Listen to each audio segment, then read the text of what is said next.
भाग 2। काली का उदय। उसे यहीं रहना था। घनी धुंध भरी रात के बीच जहां ठंडक ने वेदांत की हड्डियों को जमा दिया था, वह इंतजार कर रहा था। मूसलाधार बारिश के बाद इंद्रगढ़ की जलवायु अक्सर इसके निवासियों के लिए प्रतिकूल हो गई। उसे अपने किले के बाहर आधी रात में, जहां शहर का मुख्य भवन था, बैठकें करने से नफरत थी। वेदांत के लिए यह खतरनाक था। उसके फेफड़े प्रदूषित महसूस हुए। लेकिन यह सिर्फ घ्राण इंद्रियां ही नहीं थीं जो उनके खराब स्वास्थ्य का माध्यम थीं, यह उसके शत्रु भी थे जो छाया में छिपे थे। दीवारें उनके नाम से लहूलुहान हो गईं। वह अब भी राजा के रूप में पूजनीय थे, लेकिन उनके विरोधी कई थे, विशेषकर उस अपमानजनक संधि के बाद से जिस पर उन्होंने काली के आदेश पर हस्ताक्षर किए थे। हत्याएं पहले काफी आम थीं, लेकिन अब कुबेरा ने उससे वादा किया था कि अगर वह कुबेरा के साथ काम करेगा तो कोई उसे नुकसान नहीं पहुंचाएगा। वह यह सुनिश्चित करेगा कि उसके शहर के मध्य में उसका प्रवेश सुरक्षित रहे। हालांकि यह सुनिश्चित करने के लिए उसे बहुत से लोगों को न लाने और किसी भी गार्ड को नागरिकों के रूप में छिपाने के लिए कहा गया था। लेकिन आज रात गलियां सुनसान हो गईं। गार्ड कुछ दूरी पर खड़े थे, यह सुनिश्चित कर रहे थे कि कोई वेदांत पर हमला न करे। किसी भी संभावित खतरे पर निशाना साधने के लिए इमारतों पर तीरंदाज तैनात थे। सावधान रहना होगा, वेदांत ने सोचा। आज रात वेदांत को दर्जी की दुकान के पास यक्ष राजा से मिलना था, और इंद्रगढ़ के उत्तर में केवल एक ही था। यह शहर का एक साफ सुथरा इलाका था, जहां केवल अमीर और कुलीन लोग ही टहलते थे। जो किसान अपने गांवों से पलायन कर गए थे, वे या तो पश्चिम या पूर्व में काम करते थे। हालांकि अधिमानतः पश्चिम में, जहां अधिकांश मछली पकड़ने, निर्यात और व्यापारिक गतिविधियां आधारित थीं। वेदांत को विश्वास नहीं हो रहा था कि वह कुबेरा के साथ साझेदारी करेगा। एक टीम के रूप में यह अजीब लग रहा था, लेकिन कुबेरा बिल्कुल यही एक अजीब जोड़ी चाहते थे जो संदेह से परे हो। कोई भी उन्हें देखकर विश्वास नहीं करेगा कि एक आदिवासी और एक मानव कभी एक साथ काम कर सकते हैं। और यह वही है जो वेदांत ने शुरू में सोचा था। उन्हें कुबेरा के साथ काम करने की संभावना पसंद नहीं थी, लेकिन यक्ष राजा ने उनकी उपस्थिति की मांग करते हुए एक दिन खुद को उनके किले में जाने की अनुमति दे दी थी। मैं जानता हूं कि आपका दम घुट रहा है, मेरे प्रभु। उनकी आवाज में एक पतलापन था, बाकी लोगों से अलग, जो बोलते समय दहाड़ते थे। उसके शब्दों में एक लय थी। उसका गंजांडे जैसा सिर, अजीब नेवला उसके चारों ओर लिपटा हुआ था। जब भी वेदांत करीब आता, नेवला गुर्राने लगता और फिर कुबेरा को उसे सहलाना पड़ता। आपको नियम पसंद नहीं है, और आप माने या न माने, मैं भी नहीं मानता। आप देखिए, मैं काली के अभियानों में केवल एक निवेशक हूं, ये मेरे नहीं है। वास्तव में मैं आप पर हमला करने के बारे में बहुत पूर्वाग्रही था, लेकिन काली ने मुझे इसमें मजबूर कर दिया। वेदांत ने एक भी शब्द पर विश्वास न करते हुए शांति से सुना, लेकिन उसे झूठ बोलने के अनोखे तरीके के लिए उस व्यक्ति को बधाई देनी पड़ी। वास्तव में द्वेषपूर्ण झूठ। लेकिन उसे इसकी परवाह नहीं थी, क्योंकि वह जानता था कि कुबेरा उसके पास क्यों आया था। सहायता, वेदांत ने कहा। मैंने सोचा कि निवेशक बनने के अपने फायदे हैं। कुबेरा का चेहरा पीला और खींचा हुआ था। वास्तव में, और मैं इसे स्वीकार कर रहा हूं। लेकिन आपको यह एहसास होना चाहिए कि एक आदमी की जरूरतें होती हैं। एक जगह जहां से मैं आता हूं, अलग, सोने का शहर। वह पीछे पीछे चला गया। वेदांत ने सिर हिलाया। उसने केंद्रीय शहर के बारे में सुना था। कुछ लोगों के लिए यह पौराणिक था, जहां देवताओं ने इलावर्ती से प्रस्थान करने से पहले अपना धन फेंक दिया था। लेकिन वेदांत ने इन कहानियों को मोटे तौर पर पौराणिक माना। यह देवताओं के लिए एक खजाना था। कुबेरा ने मुस्कुराते हुए कहा था, यह एक ऐसी चीज है जिस पर हमारे शहर को गर्व है। लेकिन आइए हम ईमानदार रहें। देवता मनुष्य थे जिनके चारों ओर कट्टरपंथियों की बड़ी भीड़ थी, जिन्होंने उन्हें धर्म का राजा बनाया। हमारे खजाने के लिए बहुत सारे लोग प्रतिज्ञा कर रहे थे। ध्यान रहे, उनमें से सबसे बड़ा खजाना है। हमने वहां सारा पैसा इकट्ठा करने के लिए बहुत मेहनत की है। यदि मैं अपने अनुमानों में बहुत अधिक आडंबरपूर्ण न हूं तो इसे इलावर्ती का बैंक माना जाता है। बिल्कुल भी आडंबरपूर्ण नहीं। वेदांत ने अपने दांत पीस लिए। लेकिन यह सिर्फ मेरी कहानी की पृष्ठभूमि है। मेरी वास्तविकता यह है कि मुझे खजाने के देवता कुबेर, या हमारी मूल भाषा में कुबेर के नाम पर कुबेरा नाम दिया गया था। मेरे पिता ने सोचा कि यह मेरे लिए सबसे उपयुक्त होगा, क्योंकि मैं पैदा हुआ था धनदौलत में और इसमें मरना भी उचित होगा। वेदांत ने सत्य सामने आने का इंतजार किया था, लेकिन वह व्यक्ति ठीक से नहीं बोला। वह मुख्य विषय के इर्द गिर्द ही घूमते रहे। काली मेरे पास आर्थिक मदद के लिए आए थे। इससे भी अधिक, यह राक्षसों नागों और यक्षों की भाड़े की सेना खरीदने के बारे में था। इसके अलावा उन्होंने मेरी व्यक्तिगत उपस्थिति पर जोर दिया।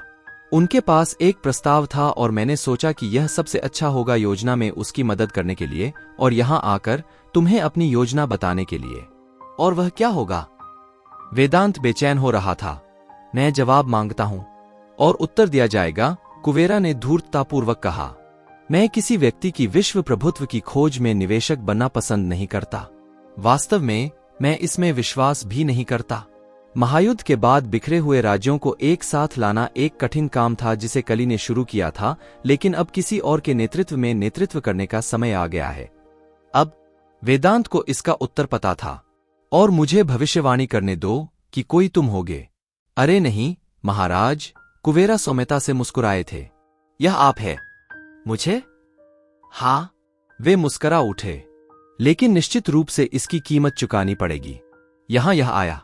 कुबेरा उसे प्रशंसा और झूठी बातों से परेशान करने में सक्षम हो सकता है, लेकिन उसका एक छिपा हुआ उद्देश्य था। वेदांत इसके आर पार देख सकता था, लेकिन उसने कुछ भी नहीं बोला। उसने इंतजार किया, क्योंकि धैर्य एक गुण है। आंखें, यह सिर्फ हम दोनों होंगे, और यदि मैं ऐसा करूं तो आप मुझे क्या लाभ पहुंचाएंगे? वेदांत ने उसे संकुचित कर दिया। धन और व्यापार अलग समृद्ध है, ध्यान रखें, और एक बार जब मैं राक्षस क्षेत्र और नागा भूमि पर कब्जा कर लूंगा तो मैं इसका और अधिक हिस्सा आपकी ओर बढ़ा दूंगा। रुको, तुम सत्ता संभालना चाहते हो? तुम ऐसा कैसे करोगे? अलक इलावर्ती का सबसे अमीर शहर हो सकता है, लेकिन यह एक पुराने शस्त्रागार से ग्रस्त था, और यहीं आप अंदर आते हैं। आप मुझे लोग देते हैं, मैं आपको पैसे देता हूं।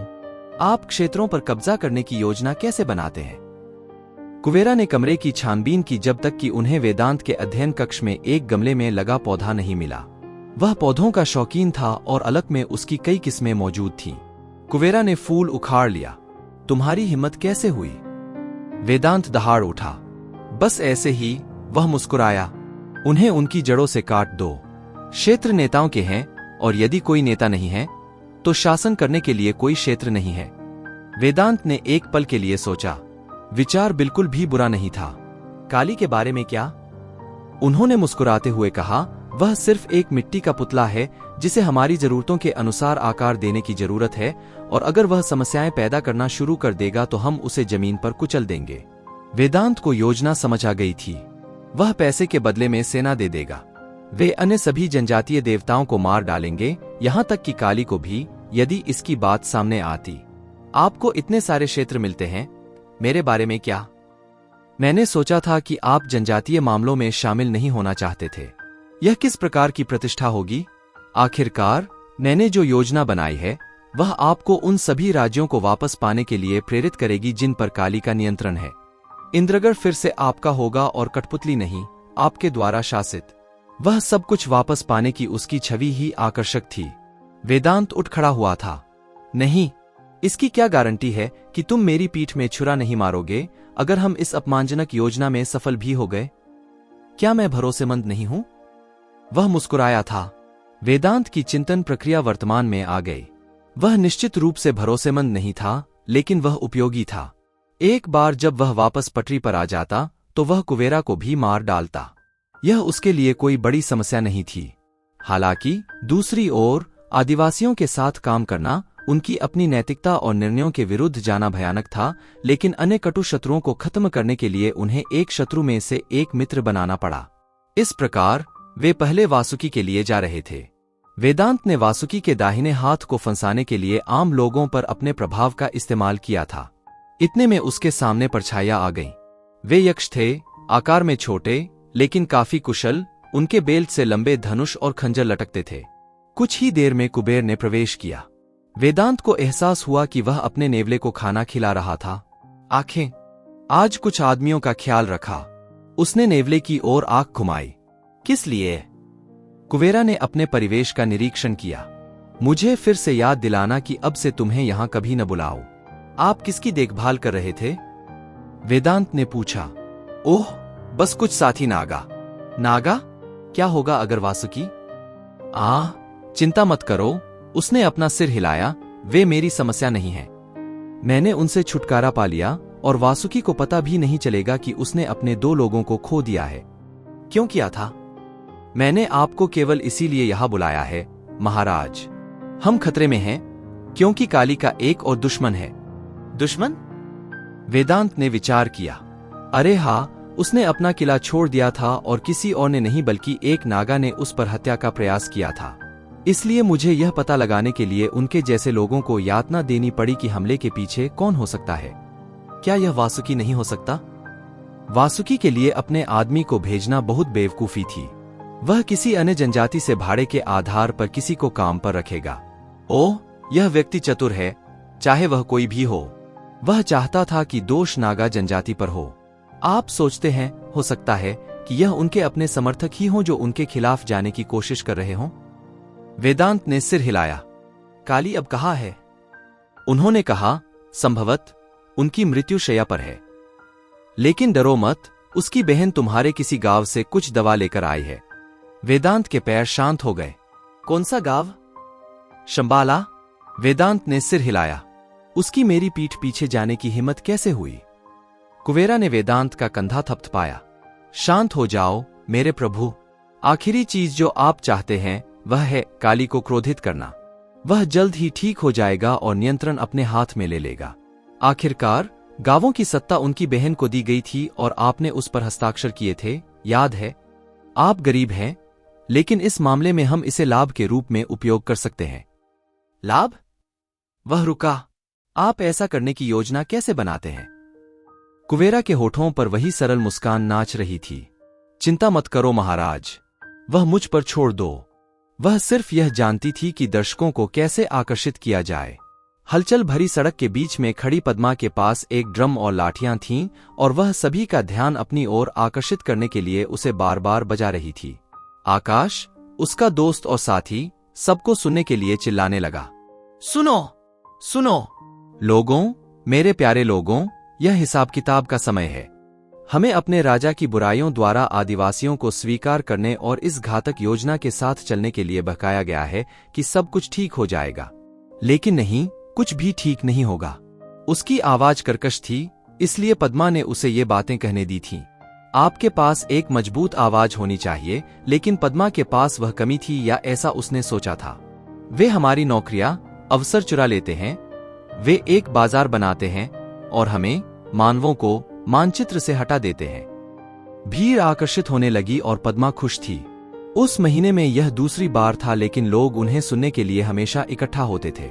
सुनो मेरे प्यारे दोस्तों, जो झूठ उन्होंने हमें खिलाया है उसे भूल जाओ। इस शहर में कुछ भी प्रगति नहीं हुई है, कुछ भी नहीं। भीड़ बढ़ने लगी।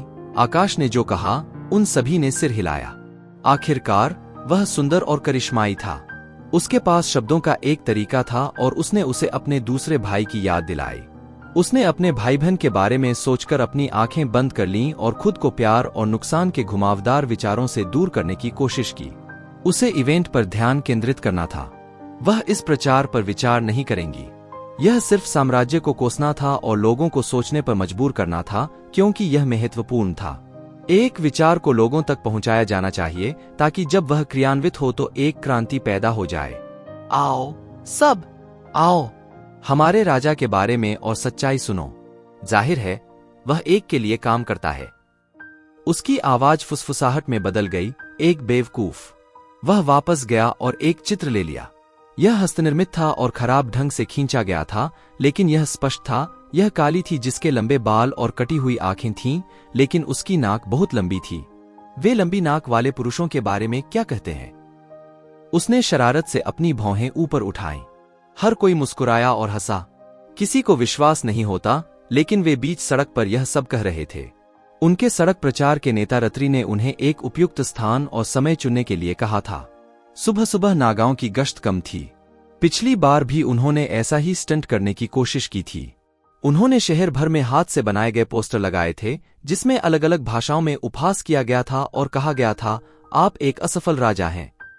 यह हर जगह था और हालांकि इसने आदिवासियों को कोई नुकसान नहीं पहुंचाया, लेकिन इसने नागाओं का ध्यान आकर्षित किया और उन्होंने आकाश और पद्मा का शहर के अंत तक पीछा किया, जहां उन्हें नदी में गोता लगाना पड़ा और साथ तैरना पड़ा।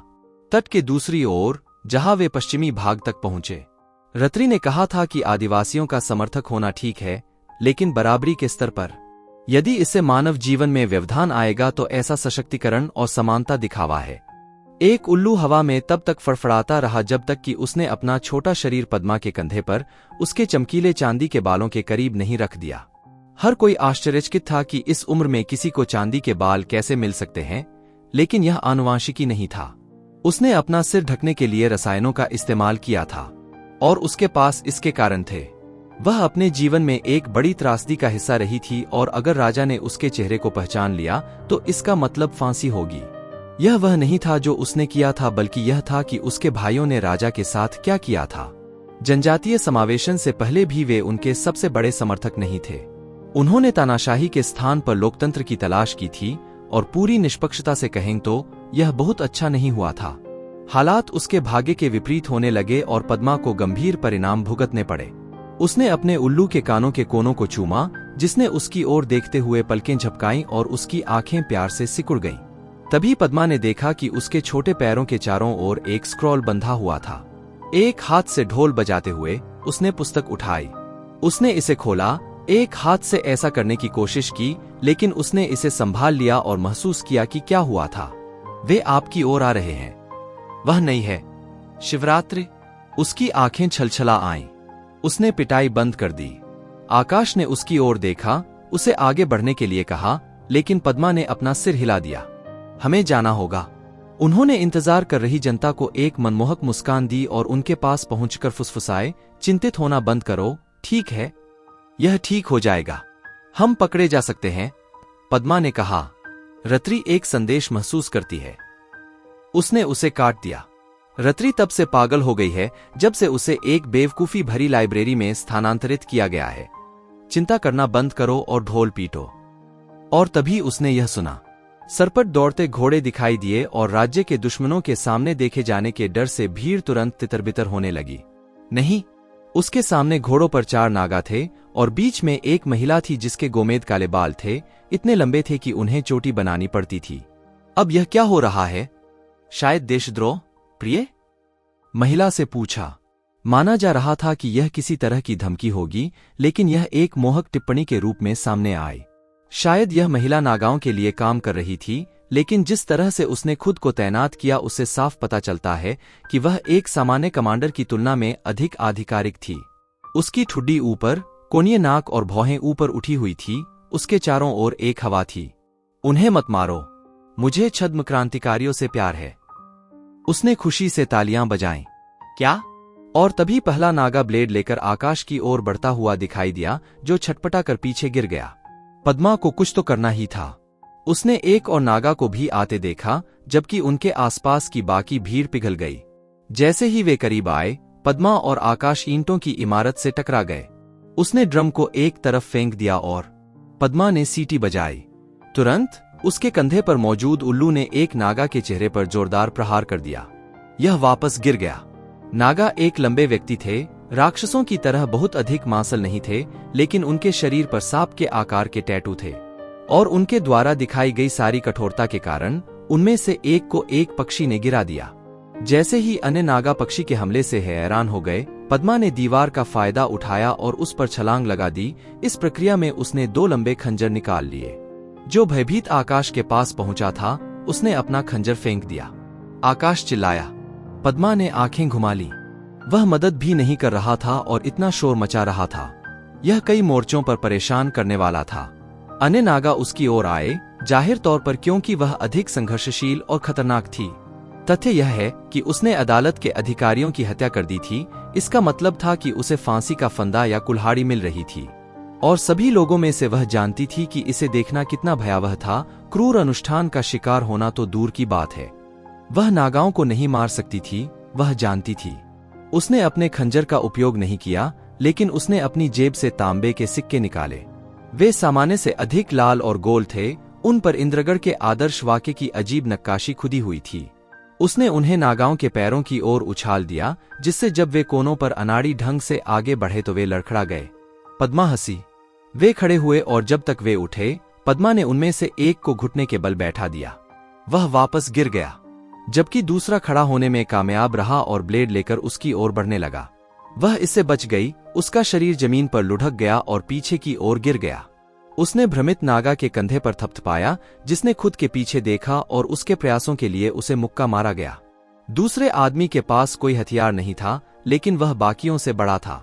वह अपनी मुट्ठियां हिलाने लगा। मैं तुम्हें मार दूंगा। ओह, मैंने अच्छा बनना पूरा कर लिया है। पद्मा ने अपना एक और खंजर नागा की ऊपरी छाती पर फेंका, जहां ब्रेस्टप्लेट ने त्वचा को नहीं ढका था। उसने नीचे देखा और उसे बाहर निकाला। तब पता चला कि पद्मा ने उसकी नसों पर प्रहार किया था। खून की बौछार हो गई और वह जमीन पर गिर पड़ा। उसने आकाश को ढकने वाले शरीर को पकड़ लिया। उसने उससे खंजर खींचकर उसे एक तरफ फेंक दिया। चलो, जाना। आकाश गश खाकर और कांपते हुए उठ खड़ा हुआ। वे मुड़े और जैसे ही वे मुड़े, पद्मा को एहसास हुआ कि वह 10 और नागाओं के सामने खड़ी थी। उन सबके हाथों में भाले थे, ढालों ने उन्हें ढक दिया। वे उसके जैसे सामान्य व्यक्ति के साथ युद्ध करने के लिए तैयार थे, और वे अपने हथियारों के साथ उनकी गर्दन से कुछ इंच की दूरी पर खड़े थे।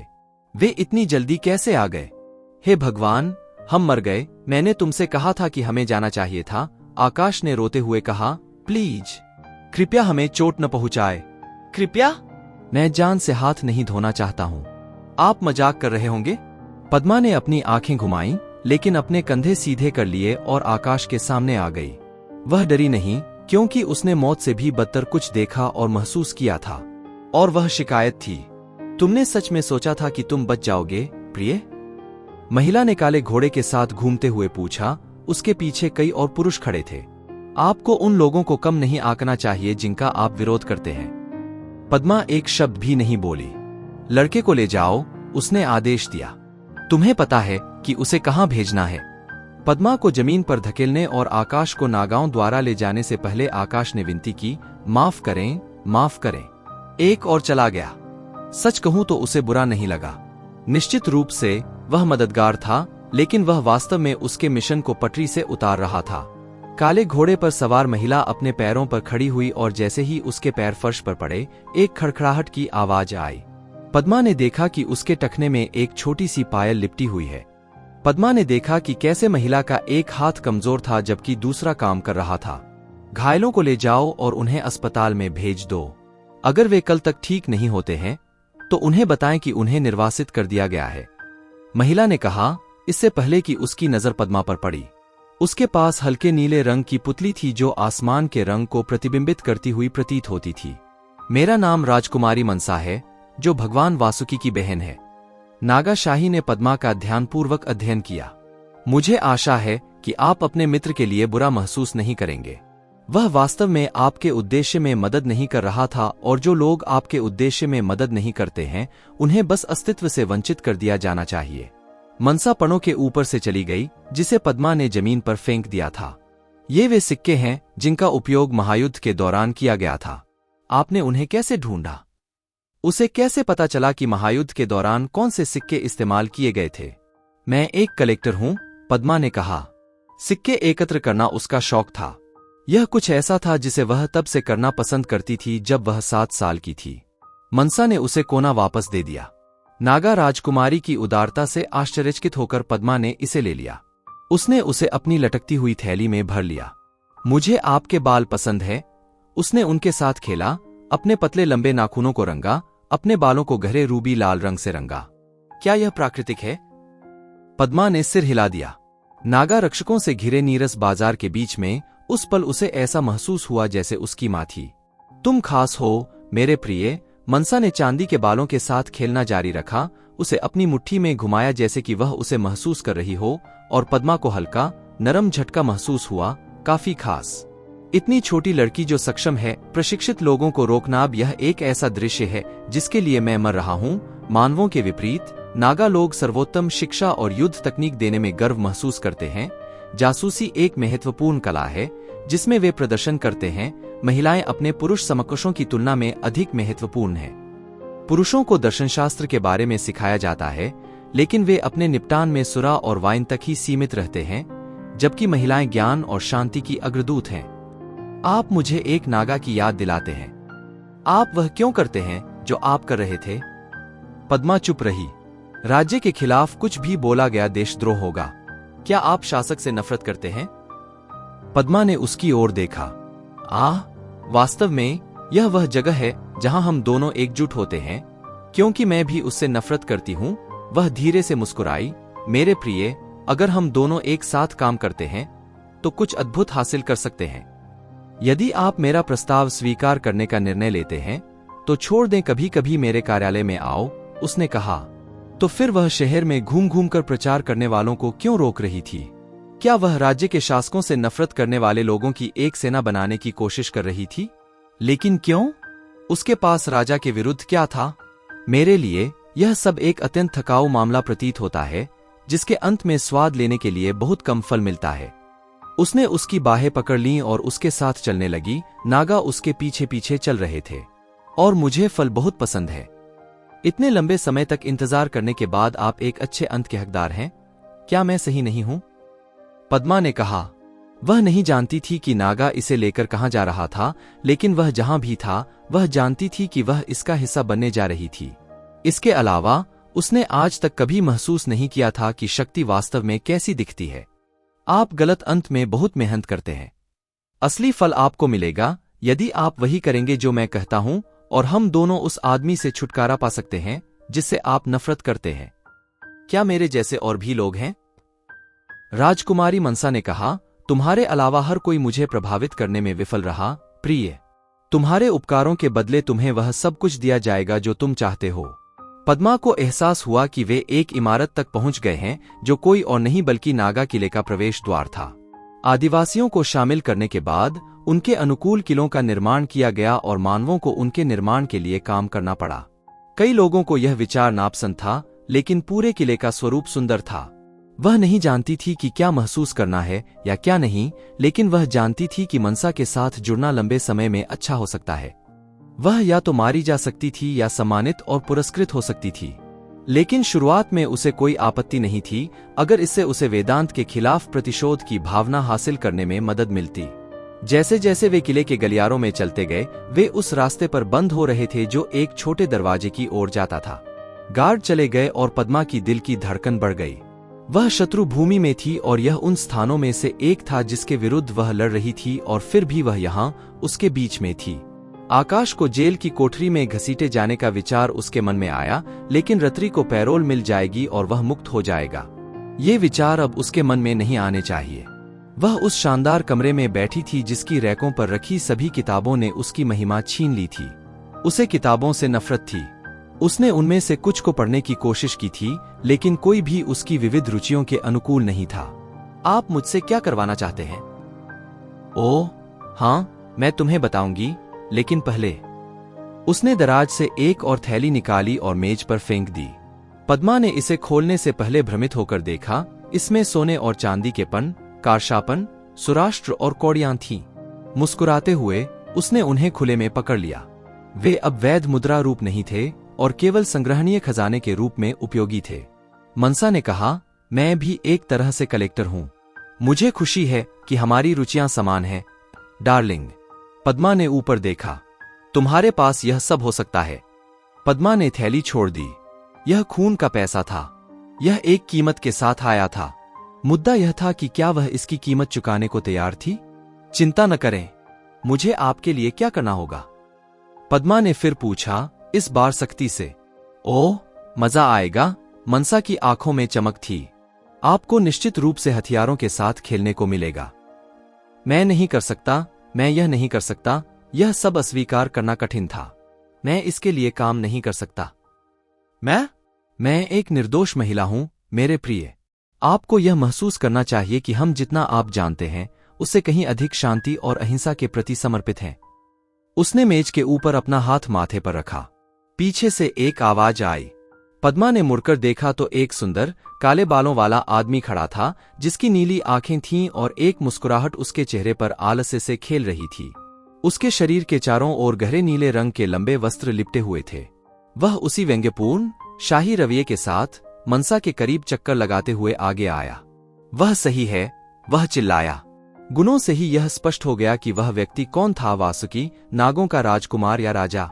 कमोबेश, नागाओं के पास पहले स्थान पर जाने के लिए बहुत सारी उपाधियां नहीं थीं, इसलिए उन्होंने वही चुना जो उनके नाम के लिए सबसे उपयुक्त हो। शहर में इसी बात की चर्चा थी। मनसा की आवाज स्वतः ही और अधिक भयावह, कर्कश हो गई थी, जैसे उसने कहा, क्योंकि अंत में बात यहीं तक पहुंचती है, या तो आप वही करें जो मैं कहता हूं और एक मूल्यवान सेवक होने के लिए मेरी कृतज्ञता के प्रतीक के रूप में ये सुंदर सिक्के प्राप्त करें एक राज्य अधिकारी पर हमला करने के लिए अदालत, अन्यथा तुम्हें कल फांसी दे दी जाएगी। उसकी मुट्ठी भींच गई और मुस्कुराहट अब मैत्रीपूर्ण नहीं रही। अब यह तुम्हारी पसंद है, प्यार। काली भाग रही थी। वह तो कब का भूल चुका था। जब वह अपनी आंखें खोलने में कामयाब हुआ तो वे माथे की ओर चली गईं। वह शांत छज्जे पर विश्राम करते हुए एक प्रकार के सफेद संगमरमर के आसन तक चला गया। उसके हाथ उथले कुंड के अंदर पानी की बूंदों का पता लगाने लगे, क्योंकि उसे उस आदमी का प्रतिबिंब दिखाई दिया जो वह बन गया था। वह बदल गया था। बीमारी ने उसकी त्वचा को खा लिया था, जिससे उसका क्षीण शरीर, हड्डीदार अंग और विरल बाल उजागर हो गए थे। वह गंजा हो रहा था और यही आखिरी चीज थी जो वह चाहता था। उन्हें हमेशा एक सुंदर व्यक्ति के रूप में सम्मान दिया गया था, लेकिन अब उन्हें लगा कि वह बदल रहे हैं। यदि उसकी प्यारी बहन न होती तो शायद काली की मृत्यु हो गई होती। बीमारी और चाकू के वार से उसे बहुत दर्द हुआ था। उसे विश्वास नहीं हो रहा था कि उसने दुरुक्ति की मदद से अपना रास्ता बना लिया है। उसने उसे एक प्रकार का स्वादहीन, गंधहीन तरल पदार्थ दिया था जो नागाओं की आंखों की पुतलियों के समान नीला था। उसने इसे एक ही घूंट में निगल लिया था। कुछ दिनों बाद उन्होंने एक और शॉट लिया और तुरंत बेहतर महसूस किया। वह 3 दिन पहले की बात है। अब धीरे धीरे उसमें ताकत आनी शुरू हो गई थी। उसे बीमार महसूस नहीं हुआ। चाहे वह तरल पदार्थ कोई भी हो, उसकी वजह से वह बीमारी से बाहर आ गया था। वहां गार्ड और उसके अधिकारी थे जो किले के अंदर काम करते थे, अपने दैनिक काम करते थे। उसे इसकी परवाह नहीं थी। वह उस राजनीति के बारे में भूल गए थे जिससे वह गुजर रहे थे। वह अपने शरीर को थोड़ा फैलाकर खड़ा हुआ, तभी उसकी नजर अपने प्रतिबिंब पर पड़ी। यह बदल गया था। धीरे धीरे वह आगे बढ़ा और उसे एहसास हुआ वह नहीं बदला था, लेकिन पानी लाल हो गया था, खूनी। लेकिन यह अंधेरा या अपारदर्शी नहीं था। वह प्रकाश था जहां उसका प्रतिबिंब दिखाई दे रहा था और वह भयानक लग रहा था। प्रतिबिंब में उसकी त्वचा खराब हो गई थी और वह गंजा और बाल रहित हो गया था। उसने अपने कुष्ठ रोग को छुपाने के लिए गले में एक अजीब सा दुपट्टा पहन रखा था, और उसी क्षण उसने विभिन्न छवियों का मेल देखा जो तेजी से उसके सामने आने लगी। वह इसे समझ नहीं सका। उसके सिर में तेज, विभाजनकारी सिरदर्द हुआ और उसे लगा कि वह मौत से भी बदतर किसी चीज से गुजरा है। उसका शरीर कमजोर महसूस हुआ और वह अपने घुटनों पर गिर गया। उसकी आंखें खूनी पानी पर टिक गईं, जब तक कि उसने कुछ और व्यक्तियों को अपने प्रतिबिंब के पास आते हुए नहीं देखा जो उसके ठीक बगल में खड़े थे। और सबसे बुरी बात यह थी कि वे सभी जल गए थे। आप हमारी रक्षा नहीं कर सकते, भाई। आप हमारी रक्षा नहीं कर सकते, एक बच्चे के जले हुए प्रतिबिंब ने कहा, लेकिन उसकी आवाज ऐसी गूंज रही थी मानो वह किसी वैकल्पिक दुनिया से बोल रहा हो। आपने हमें वहां छोड़ दिया। आपने अपने भाइयों को छोड़ दिया। वे सभी एक स्वर में बोल रहे थे। पानी में भयंकर झाग और बुलबुले उठने लगे। क्या हो रहा है? मुझे अपने आप को कैसे छुड़ाना चाहिए? वह चिल्लाया। मुझे कैसे करना चाहिए? आप मेरे पास आते रहते हैं और मुझे नहीं पता कि मुझे क्या करना चाहिए। हमारा सम्मान करें, उन्होंने एक स्वर में कहा। उनकी आवाज अब बढ़ती जा रही है। तुम्हारा सम्मान कैसे? तुम मुझसे क्या करवाना चाहते हो? हाथ पानी से बाहर उठे और भूतों की जलती अंगुलियों ने खींचकर उसकी गर्दन पकड़ ली। वह तब तक घुटता रहा जब तक कि उसे खूनी पानी के अंदर नहीं खींच लिया गया। उसकी आंखें चौड़ी हो गईं जब उसने अपने जले हुए भाई बहनों को देखा, जिनके पास न तो कोई चेहरा था, न ही आंखें थीं, लेकिन वे केवल दिखावा मात्र थे। वे अवर्णनीय रूप से विचित्र थे, बिल्कुल एक जले हुए शिकार की तरह। अपनी जड़ों का सम्मान करें, अपनी विरासत की तलाश करें, और हाथों ने उसे पीछे धकेल दिया। खूनी पानी से बाहर निकलते ही उसे जमीन पर फेंक दिया गया, और घुटन भरी खांसी की घातक बीमारी से उबरने के बाद उसे एहसास हुआ कि वह अभी भी उसी स्थान पर बैठा है। वह गीला नहीं था, पानी नीला था और सब कुछ स्थिर था। उन्होंने खुद से कहा, यह एक भ्रम था। क्यों? मृतकों की ओर से अपनी विरासत को खोजने का संदेश। यह बीमारी नहीं थी, यह एक संकेत था। काली जानती थी, किसी प्रकार का अजीब संकेत। उनकी विरासत अंधकारपूर्ण थी, लेकिन उन्हें यह पहले से ही पता था। उसने सोचा कि गांव जला दिया गया, इसका आधा कारण यह था कि जिन लोगों ने इसे जलाया था उन्हें पता चल गया था कि काली कौन था और वह किस तरह का परिवार छिपा रहा था। उसका प्रकार एक प्लेग था। असुर सबसे बुरे, अस्तित्व के कोढ़ी, तथाकथित राक्षस कहलाते थे। भले ही वे सरल दिमाग वाले लोग थे। सभी असुरों को अंधकार युग में विकसित होना था, तथाकथित भविष्यवाणी भविष्य जहां दुनिया पर हत्या और अराजकता का शासन था। उसने दुरुक्ति के अलावा किसी को नहीं बताया था कि वे कौन थे। इसलिए नहीं कि यह खतरनाक था, बल्कि इसलिए क्योंकि उसके बाद वे उसे जिस तरह देखेंगे वह उसे पसंद नहीं आएगा। उसने सोचा, उसे एक रेह से ही रहने दो, यही बेहतर होगा। काली ने कहीं भी न भागने के बारे में सोचा और अपने कार्यालय की ओर जाने का फैसला किया। तभी वह कुबेरा के पास गया, जो एक सुंदर पत्नी और कुछ यक्षों के साथ अपने सामान्य रूप से किले में प्रवेश कर रहा था। एक ऐसे व्यक्ति के लिए जिसे शहर के वित्त को नियंत्रित करना था, कुबेरा पहली नजर में काफी विनम्र लग रहा था। मैं देख रहा हूं कि आप अच्छा कर रहे हैं, काली ने कहा। हाँ, मैं परिषद की बैठक के लिए लौटूंगा। वह यहाँ क्या कर रहा था? हालांकि उन्होंने बहुत अधिक प्रश्न नहीं पूछे, क्योंकि यह स्पष्ट होगा। वह नहीं चाहता था कि कुबेरा उसके बुरे पक्ष में हो, क्योंकि वह पहला व्यक्ति था जिसने स्वेच्छा से कीकटपुर और इलावर्ती के बाकी उत्तरी राज्यों को अपने कब्जे में ले लिया था। क्या अब हमारे पास वह है? हमें करना ही होगा, कुबेरा ने मुस्कुराते हुए कहा। मैं बहुत आगे होने के लिए माफी चाहता हूं, लेकिन आपकी पीठ कैसी है? और काली को अपना मोटा चेहरा तोड़ने में खुशी होती, लेकिन उसने ऐसा नहीं किया। वह किसी कारण से चिड़चिड़ा रहने लगा था। वह हमेशा शांत और शांत रहता था, और फिर भी अब वह अपनी उंगलियों और छाती से बेचैनी को दूर करना चाहता था, जिसमें एक निश्चित भारीपन था। वह किसी कारण से चिड़चिड़ा और आक्रामक महसूस कर रहा था।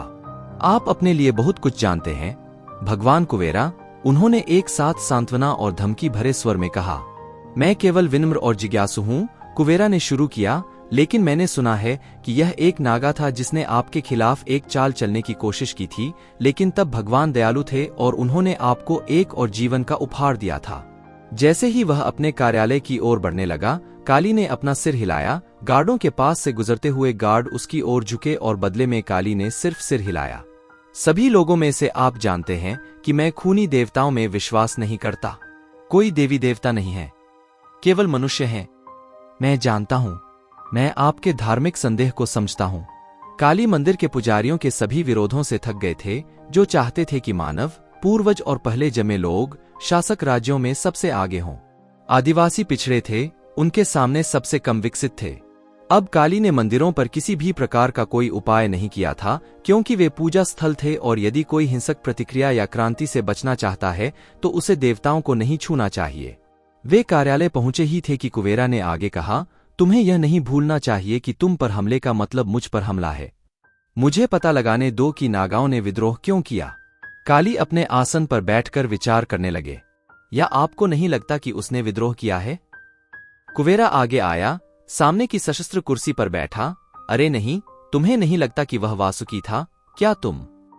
काली को इस बात का दूर से एहसास था कि कुबेरा इस तक कैसे पहुंच रहा है, लेकिन वह इसकी मदद नहीं कर सका और उसने स्पष्ट रूप से स्वीकार कर लिया।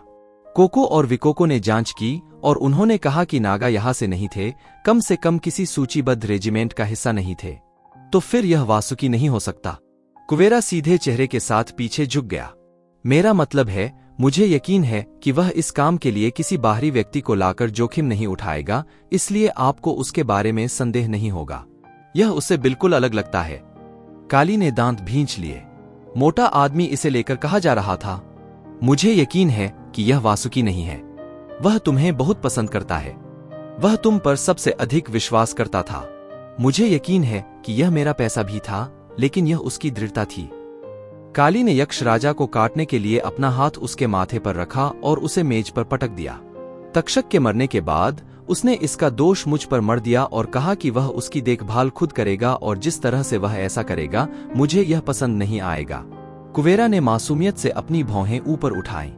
प्रिय देवताओं, आखिरकार आप उसके द्वारा लक्षित किए जा रहे हैं। मैंने सोचा था कि वह मतभेदों को एक तरफ रख देगा और एक अच्छा इंसान बनेगा। मैंने आपको कभी नहीं बताया कि मैंने उससे मणि क्यों चुराई, जिसे वह बहुत प्यार करता है। इसलिए नहीं कि मैं चमकदार चीजों की तरह, लेकिन क्योंकि मैं चाहता था कि उसका अहंकार कम हो जाए।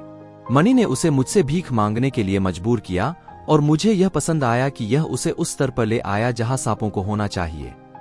नेवला कुबेर की गर्दन पर और कसकर लिपट गया। उन्होंने इसका नामकरण भी कर दिया था, जिस पर काली विचार करने में असफल रहे। उसे कुबेरा के नेवले की ज्यादा परवाह नहीं थी, लेकिन यह मजेदार था कि कैसे उसके जानवर और वासुकी के सरीसृप में एक चीज समान थी। वे दोनों वास्तविकता और प्रकृति में कट्टर दुश्मन थे। हम अभी तक नहीं जानते, काली ने संकेत करते हुए कहा। ये सिर्फ धारणाएं हैं। मुझे पता है। मुझे आशा है कि तुम सही काम करोगे, काली। मैं नहीं चाहता कि तुम्हें चोट लगे। तुम वापस आ गए हो और तुम मजबूत हो और मैं चाहता हूं कि तुम्हें हर संभव धन मिले। काली ने अपने पैर पटके और एक जोड़ी पासे लेने चला गया जो उसने एक छोटे लकड़ी के बक्से में रखे थे। उसने उन्हें एक साथ रगड़ना शुरू कर दिया जैसे कि वह उन्हें फेंकने वाला था, लेकिन उसने ऐसा नहीं किया।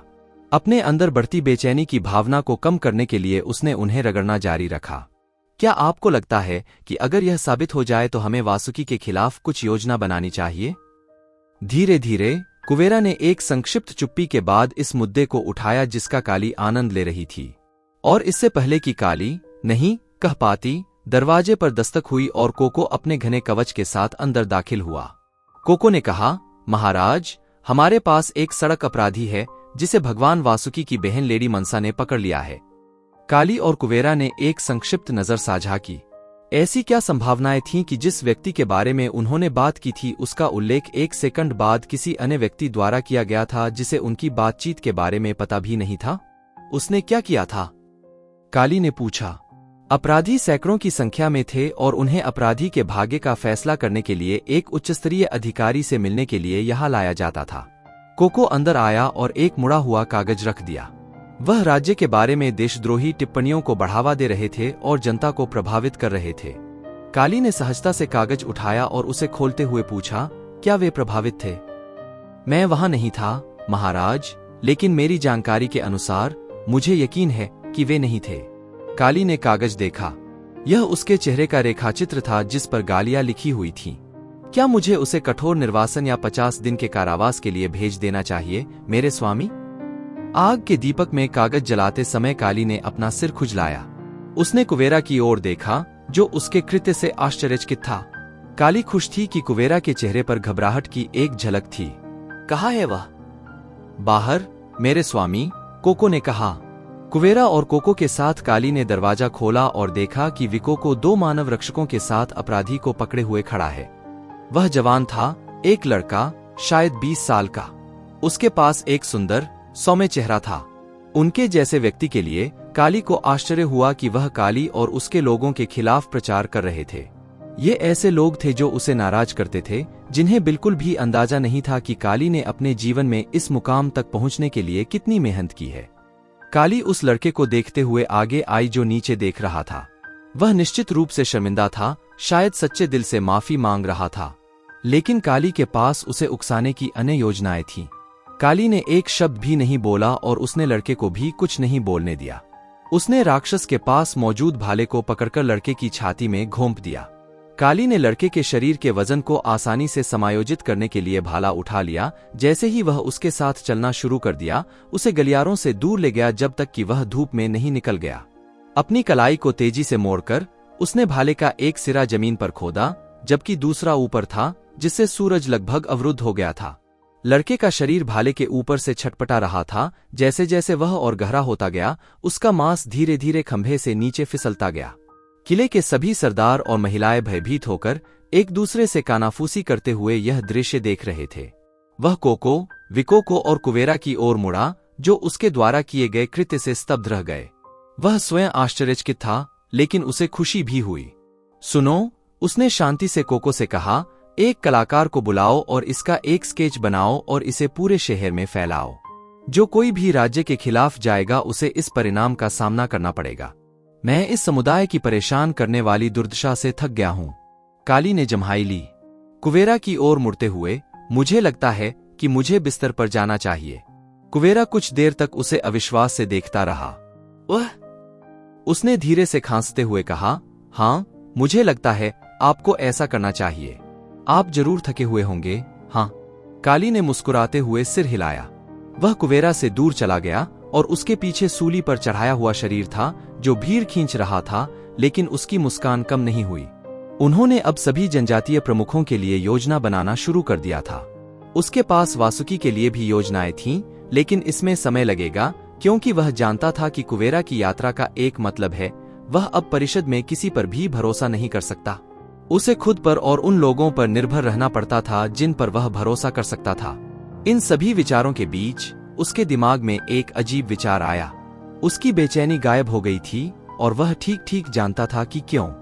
भगवान राघव ने कल्कि के कानों में शांति की सांस ली। धनुष को अपनी उंगलियों से मत पकड़े, इसे अपने हाथ में ही रहने दे। राघव इसके चारों ओर चला गया। उसका गोरा शरीर, उसका चेहरा आकर्षक आंखों वाला था। कल्कि को देख रहा था क्योंकि उसने अपना एक पैर पीछे और एक पैर आगे रखा था। हमेशा याद रखें, धनुष पर अपनी उंगलियों से 45 डिग्री के कोण वाली पकड़। कल्कि ने सिर हिलाया।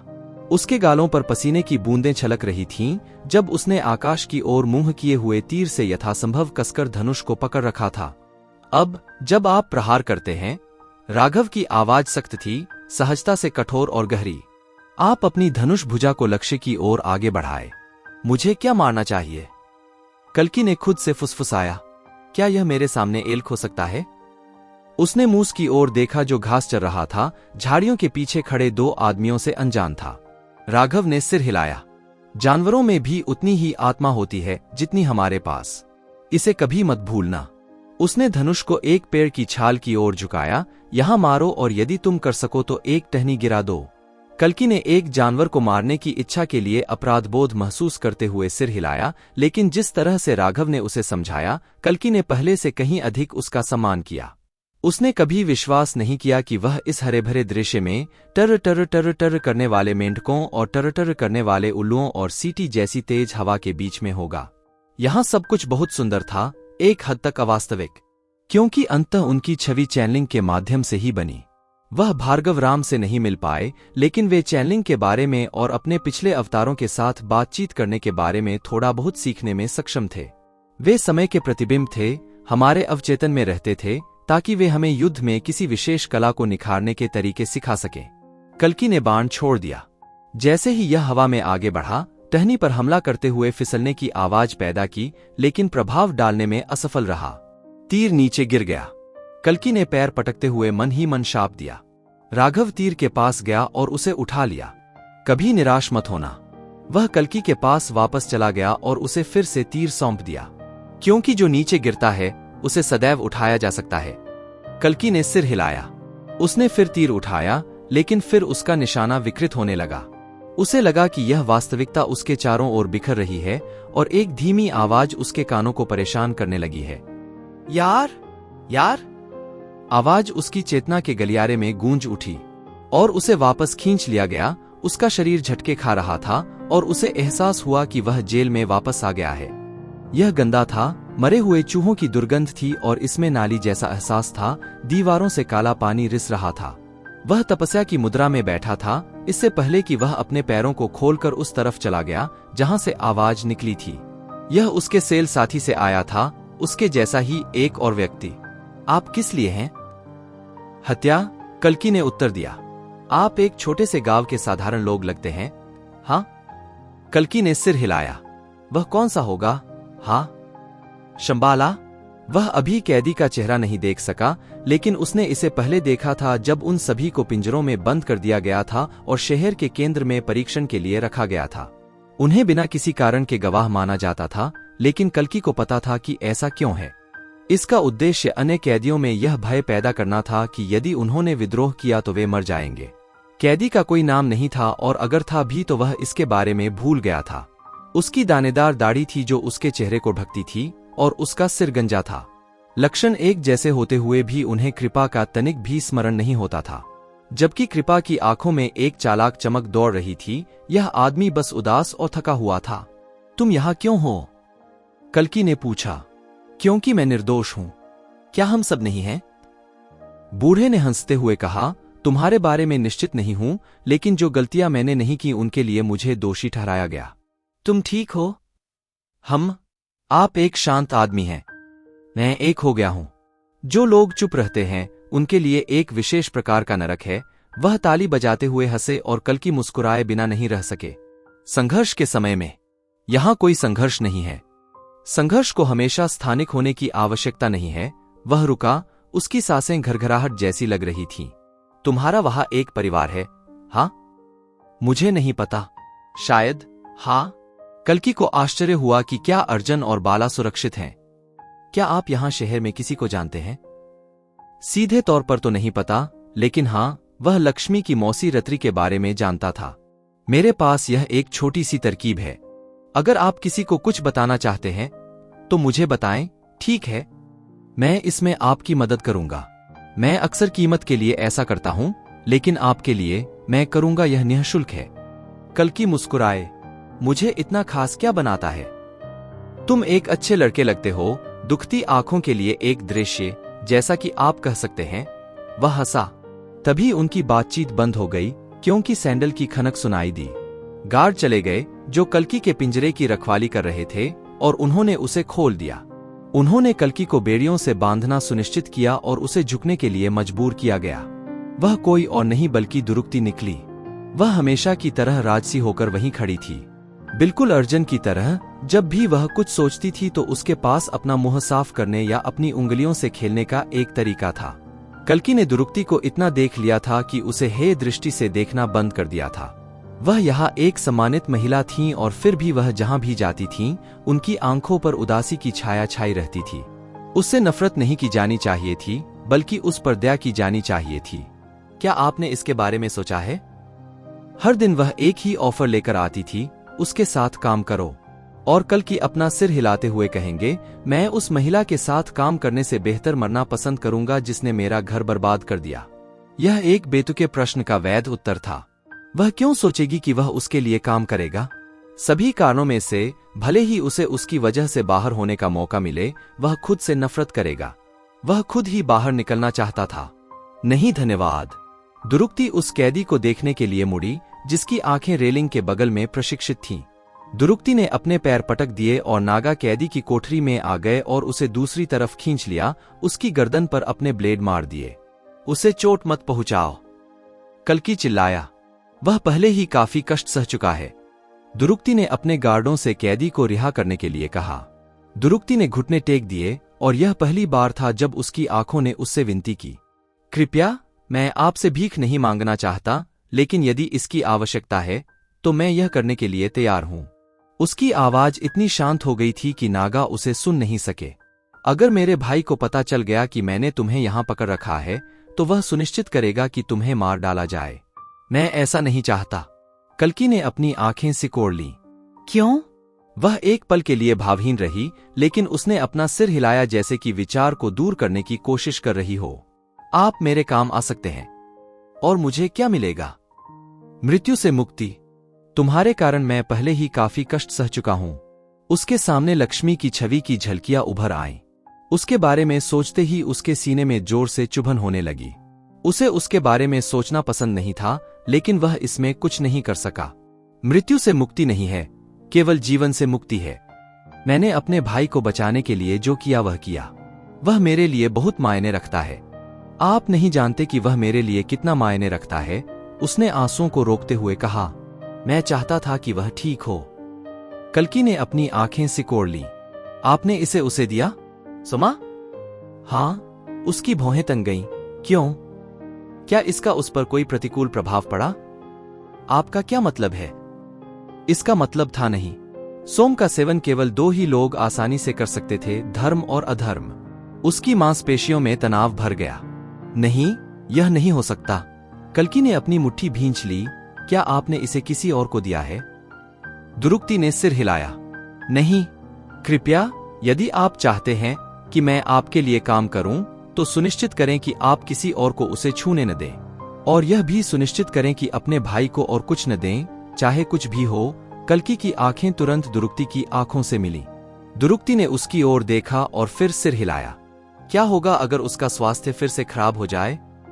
आपको एहसास नहीं है कि सोमा का लोगों पर क्या प्रभाव पड़ता है। इसका क्या प्रभाव पड़ता है? ऐसा कहा जाता है, यह लोगों को पागलपन के कगार पर ले जाएगा, क्योंकि एक सामान्य व्यक्ति के लिए यह शक्ति बहुत महान है। लेकिन क्या काली एक साधारण व्यक्ति है? यदि दुरुक्ति एक असुर था, तो कली भी एक असुर था। इससे भविष्यवाणियां सच हो जाएंगी। असुरों का जन्म इस संसार में अराजकता लाने के लिए हुआ था। यह सब एक स्पष्ट पहेली में बिल्कुल फिट बैठता है। दुरुक्ति उठ खड़ी हुई। आपकी बातों का कोई मतलब नहीं है। मेरा भाई दृढ़ इरादों वाला है। और ये सब बातें जो आप सुनते हैं वे गांव की बातें हैं और कुछ नहीं।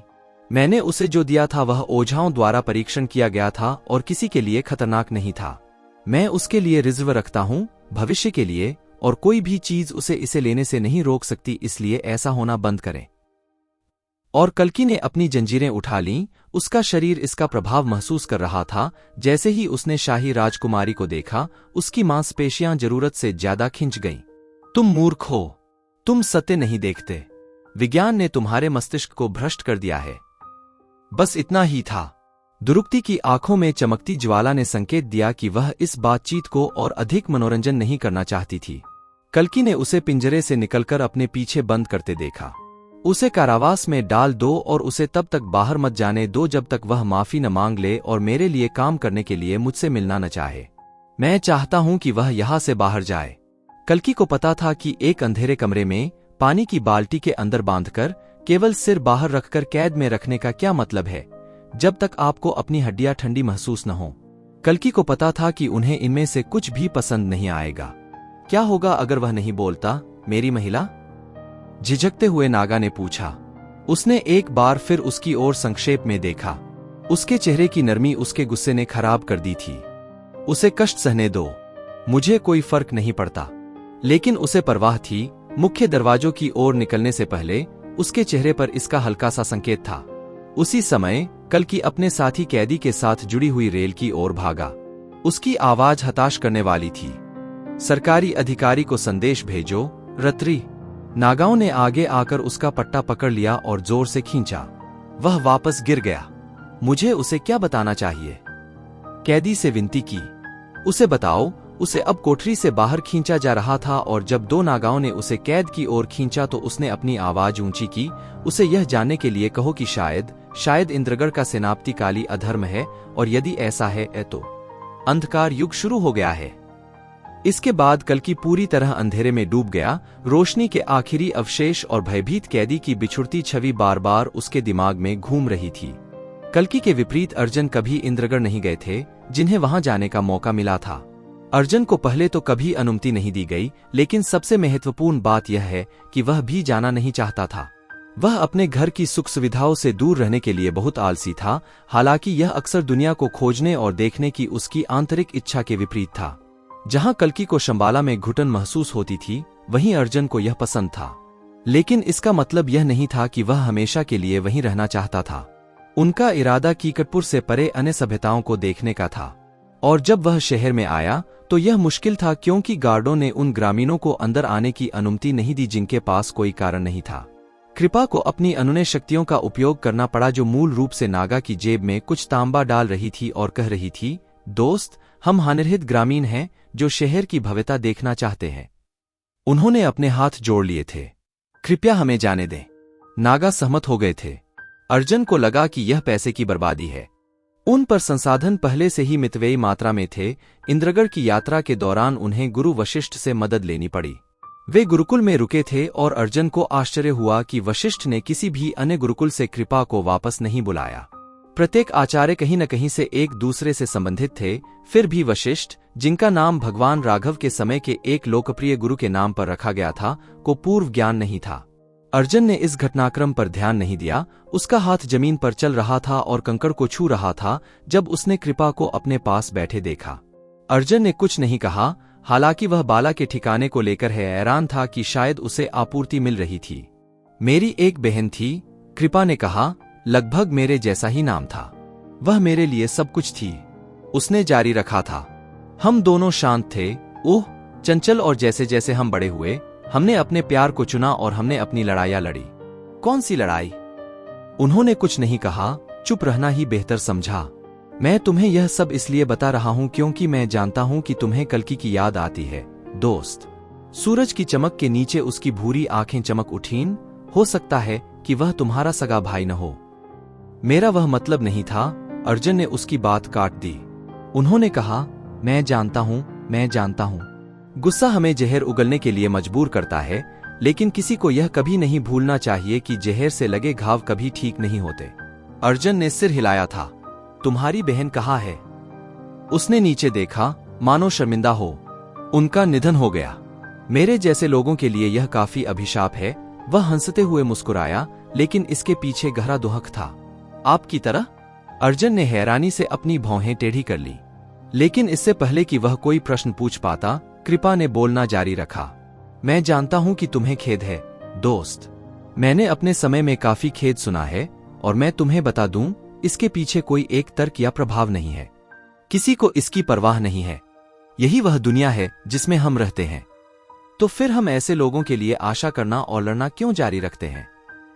कृपा रुक गई थी, क्योंकि मुझे लगता है कि लोगों में तमाम अंधकार के बावजूद उनमें अभी भी कुछ हिस्सा अच्छा है, और मैं इसके हर हिस्से को देखने के लिए काफी समय तक जीवित रहा हूं। तो हां, हम दुनिया में थोड़ी सी अच्छाई के लिए लड़ते हैं, लेकिन मैं सोचो जब तक लड़ाई है, अच्छाई जीवित रहेगी।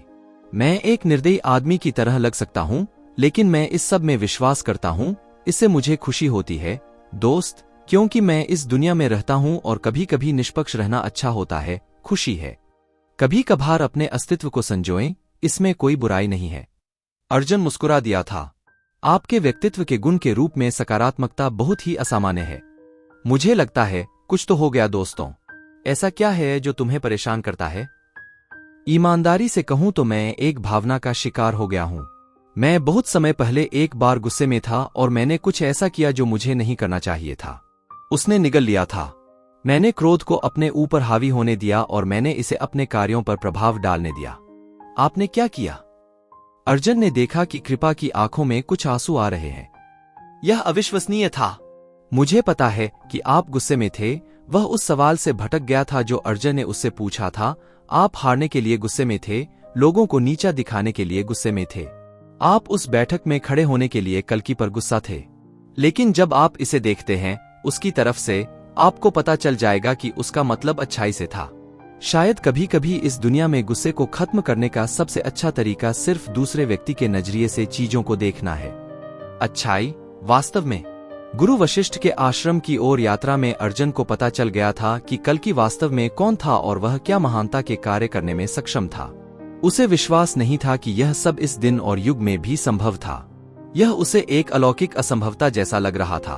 वर्तमान में अर्जुन इंद्रगढ़ के हलचल भरे शहरी जीवन में यात्रा कर रहा था, लोगों से धक्का मुक्की कर रहा था। बाला को इस मामले में कोई दिक्कत नहीं थी। उसे देखते ही अधिकांश नागरिक बस इधर उधर हो गए या उससे बचकर निकल गए। अर्जुन को लगभग आश्चर्य हुआ कि क्या बाला भी एक मानव था। शायद वह दानव जनजाति से आए थे, जो बहुत बड़े लोग थे, जो अब विलुप्त हो चुके थे। उन्होंने कहा कि उनके वंशज हैं, जो अभी भी घूम रहे हैं, लेकिन इसका कोई अकाट्य प्रमाण नहीं है, क्योंकि वे दो नाम थे जिनसे हर कोई डरता था, दानव और असुर। वे प्राचीन काल के आदिवासी थे जब भगवान इंद्र इलावर्ती पर थे। अर्जुन पैदल चलकर मुख्य सड़क पर आ गया था। कोने में नागाओं के साथ हर तरफ से बहुत सारी बातें हो रही थीं। वे उन पर करीब से नजर रख रहे थे। प्रत्येक इमारत पर लंबे चमकीले झंडे लहरा रहे थे। हवा में मसाले और ऐसी गंध थी जिससे अर्जुन परिचित नहीं थे। पूरे भाग में आग के दीपक फैले हुए थे। संभवतः यह लक्ष्मी की मौसी का घर होगा। कृपा शहर का नक्शा देख रहा था जो उसने नागा की पिछली जेब से चुराया था। अर्जुन जानता था कि कृपा बहुत कुछ है, लेकिन उसने कभी उसे चोर नहीं माना था। वे इमारत के पास गए और दरवाजा खटखटाया। दरवाजा खोला गया, लेकिन वे तुरंत नहीं देख सके कि इसे किसने खोला है, जब तक कि उन्होंने खांसने की आवाज सुनकर नीचे नहीं देखा और उसकी नजर एक छोटे आदमी पर पड़ी। यक्ष को सामने देखना अजीब था। उसने काफी समय से एक भी नहीं देखा था। नागा दिखने में आकर्षक थे। उनमें से अधिकांश शानदार कोणीय चेहरे और सुंदर शरीर वाले थे, लेकिन दूसरी ओर यक्ष छोटे और गंदे थे। हालांकि दरवाजे पर कोई नहीं था। आप कौन हैं? उसने थूक दिया। उसकी आवाज नेवले जैसी थी। और तुम यहां एक विशालकाय व्यक्ति के साथ क्यों हो? उसने बाला को इशारा किया। अर्जुन मुस्कुराया। हम लेडी रात्रि की तलाश कर रहे हैं। उसने अंदर झांकने की कोशिश की, लेकिन यक्ष ने दरवाजा बंद कर दिया। अर्जुन ने फिर दस्तक दी। क्या मुझे इसे तोड़ देना चाहिए? बाला ने पीछे से पूछा। यह आसान हो जाएगा। हम छोटे आदमी को बाहर फेंक सकते हैं और अंदर प्रवेश कर सकते हैं। हाँ, ओह, और फिर हम उससे अनुग्रह मांगना भूल सकते हैं। दरवाजा जोर से खुला। हाँ, तुम कौन हो? यक्ष से फिर पूछा। मेरा नाम अर्जुन हरि है, यह कृपाचार्य है और यह बालाचंद्र है। ठीक है, यक्ष ने सिर हिलाया, और मुझे इसकी परवाह क्यों करनी चाहिए कि आप सभी कौन हैं? आपने अभी हमसे पूछा कि हम कौन हैं। इसका मतलब है कि आप लेडी रात्रि से कैसे संबंधित हैं? उसने आह भरते हुए कहा। मैं आपके नाम नहीं जानता था। मुझे परवाह नहीं है कि आपके नाम क्या है। आप मेरे लिए कोई नहीं है। वास्तव में आप मेरे लिए किसी से भी बदतर हैं। मेरे लिए आपका कोई अस्तित्व नहीं है। तो क्या आप कृपया? मैं दरवाजा तोड़ रहा हूं, बाला ने उसकी ओर बढ़ते हुए घोषणा की। यक्ष घबरा गया और तभी पीछे से एक मधुर आवाज आई। कुमार? हाँ मैम। कौन है भाई? किसी ने अर्जुन को हरि कहा। हरि? आवाज दिलचस्पी से भरी हुई थी। किताबों के गिरने की आवाज आ रही थी। तभी एक महिला उस छोटे आदमी को पीछे धकेलते हुए दरवाजे पर आई। किसी भी संयोग से क्या आप कल की हरि से संबंधित हैं? हाँ मेरी महिला, वह मेरा भाई है। अर्जुन मुस्कुराया। रत्री आगे आई और उसने अर्जुन का गला पकड़ लिया। उसकी कलाइयों में नाजुक चूड़ियां लटक रही थीं, आंखों में काजल था और सिर पर दुपट्टा लपेटे हुए घुंघराले बाल थे। उसका पूरा शरीर एक सुनहरे वस्त्र से ढका हुआ था और एक शॉल लपेटा हुआ था और एक चांदी के ब्रोच का उपयोग करके सुरक्षित किया गया था। लेकिन अर्जुन को उन सभी भौतिकवादी चीजों की परवाह नहीं थी जो उसने पहनी हुई थीं, क्योंकि उसकी मुट्ठी उसके चेहरे के करीब थी और उसे समझ नहीं आया कि क्यों। तुम्हारे भाई ने मेरी भतीजी को हथियार लाने के लिए धोखा दिया। वह कहाँ है? और वह कहाँ है? अर्जुन तब तक स्थिर रहा जब तक उसने अपने हाथ उसके गले से नहीं हटा दिए। मेरे पास एक बुरी खबर है, मेरी महिला। अर्जुन ने बुरी खबर का संदेशवाहक होने के बारे में अजीब महसूस करते हुए सिर हिलाया। अंदर बैठकर अर्जुन ने वह पेय पिया जो उसने उन्हें दिया था। यह सुरा नहीं था, इसलिए कृपा को वास्तव में यह पसंद नहीं था। उन्होंने अर्जुन से कहा था कि वह काफी समय से शांत हैं और उन्हें यह पसंद नहीं है। रत्री का घर किताबों से भरा हुआ था। स्पष्टतः कोई इसे पुस्तकालय समझने की भूल भी कर सकता है। अर्जुन को इसका हर टुकड़ा बहुत पसंद आया और जब रत्री उनके लिए कुछ न कुछ खाने के लिए लेकर आई तो अर्जुन ने जितना संभव हो सका उनमें से कुछ का चयन किया और उनसे उधार लेने की उम्मीद की। लेकिन अभी रत्री का कुछ भी कहने या करने का मन नहीं हो रहा था। वह रोई भी नहीं। वह मेरे जैसा बनना चाहती थी, रत्री ने आखिरकार चुप्पी तोड़ते हुए कहा। वह लाइब्रेरी में काम करना चाहती थी। अर्जुन ने सिर हिलाया। क्या तुमने उसे देखा? क्या उसका कम से कम अंतिम संस्कार किया गया? कृपा ने झूठ बोला। हम नहीं कर सके। मजबूरी में हमें वहां से जाना पड़ा। ग्रामीण शव इकट्ठा कर रहे थे और उन्होंने हमें प्रशासनिक साजिशों के बारे में अधिक जानने के लिए शहर भेजा और यह भी जानने के लिए कि कोई इस एक तरफा वध के लिए परिषद से कैसे निवारण मांग सकता है। रत्री ने सिर हिलाया। वास्तव में अगर आपको लगता है कि मैं कोई मार्गदर्शन कर सकूंगा तो मैं इसमें आपकी मदद नहीं कर सकता। मुझे आतिथ्य सत्कार से पुस्तकालय ड्यूटी में स्थानांतरित कर दिया गया है, इसलिए मैं क्षमा चाहता हूं। ओह, यह ठीक है। हम तो बस आप तक खबर पहुंचाना चाहते थे। अर्जुन आगे की ओर झुक गया। ट्राई को शामिल करने के साथ उसने कुमार की ओर देखा, जिसने उसकी गलती पर ध्यान नहीं दिया था। रॉयल्स, चीजें बदल गई हैं। अधिक तानाशाहों का मतलब अधिक आतंक है। रत्री ने दांत पीसते हुए कहा।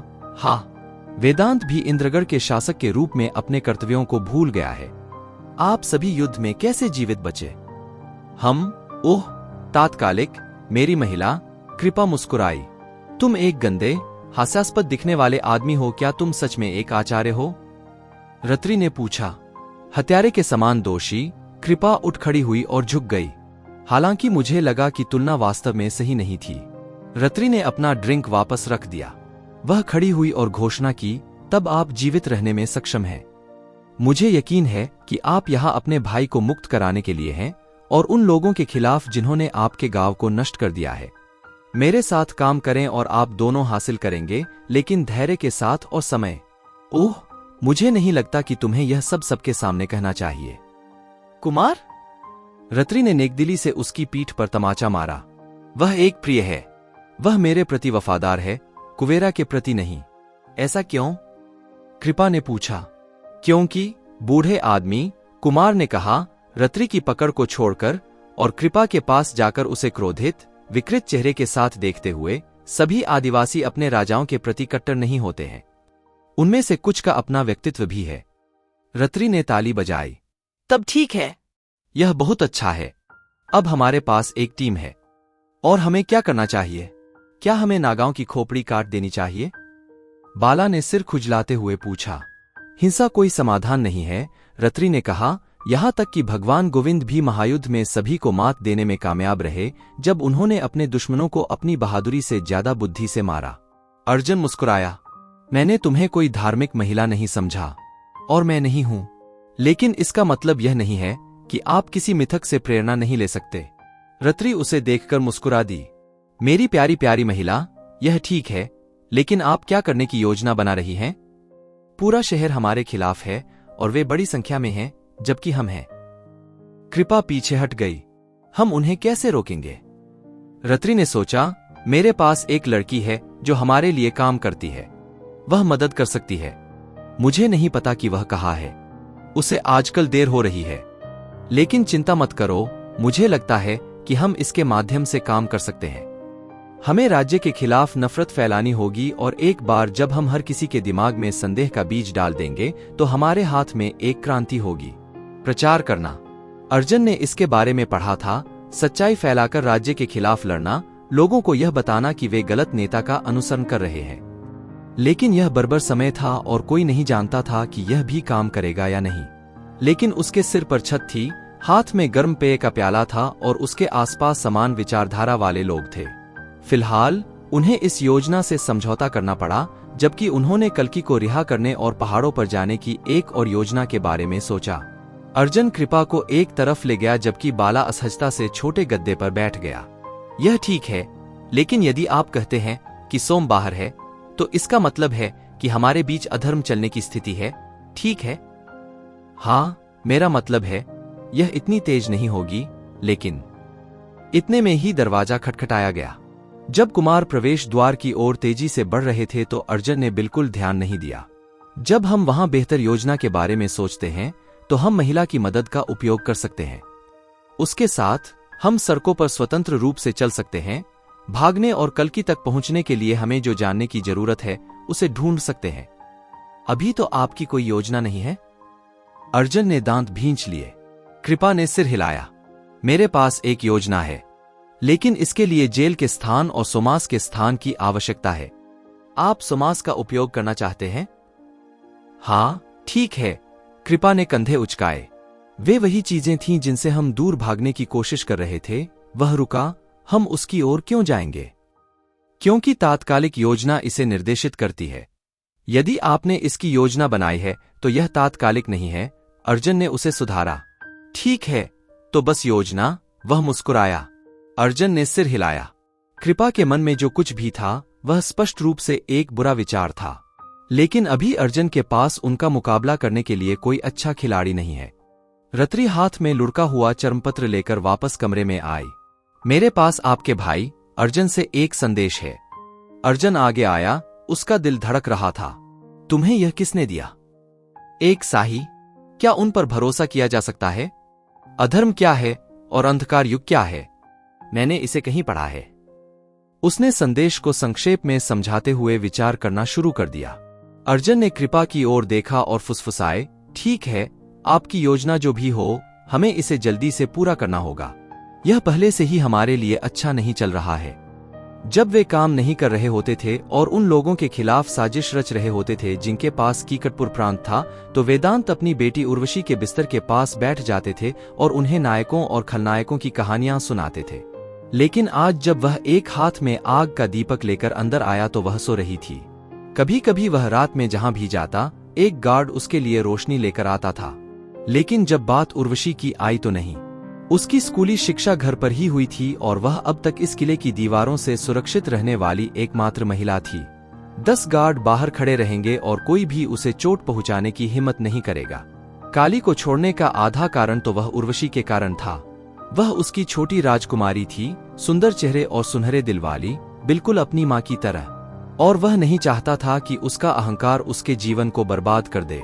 काली से लड़ने और हारने की तुलना में उसके साथ काम करना अधिक समझ में आएगा। आप अपना शहर फिर से पा सकते हैं, लेकिन एक बार जब आप अपनी बेटी को खो देते हैं तो वापस नहीं लौट सकते। आज तो वो सो चुकी थी। वह अंदर आया और मुस्कुराता हुआ वहीं खड़ा हो गया। शायद वह नहीं चाहती थी कि कोई कहानी सुनाई जाए, या शायद वह थकी हुई थी। वह न केवल उसे किताबों के माध्यम से बल्कि युद्ध के बारे में भी शिक्षित कर रहा था, घोड़े की सवारी कैसे करें और तलवार कैसे संभालें इसके बारे में। इस दुनिया में जीवित रहना महत्वपूर्ण था और राजशाही एक अस्थिर बीमारी है। शीर्षक और संबंधित विशेषाधिकार आए और गए। अगर कल को वेदांता से यह लूट लिया गया तो क्या होगा? उर्वशी को पता होना चाहिए कि वहां कैसे जाना है और एक योद्धा की तरह कैसे लड़ना है। पिता, एक धीमी आवाज चीखी, आपको परेशान करने के लिए मैं क्षमा चाहता हूं।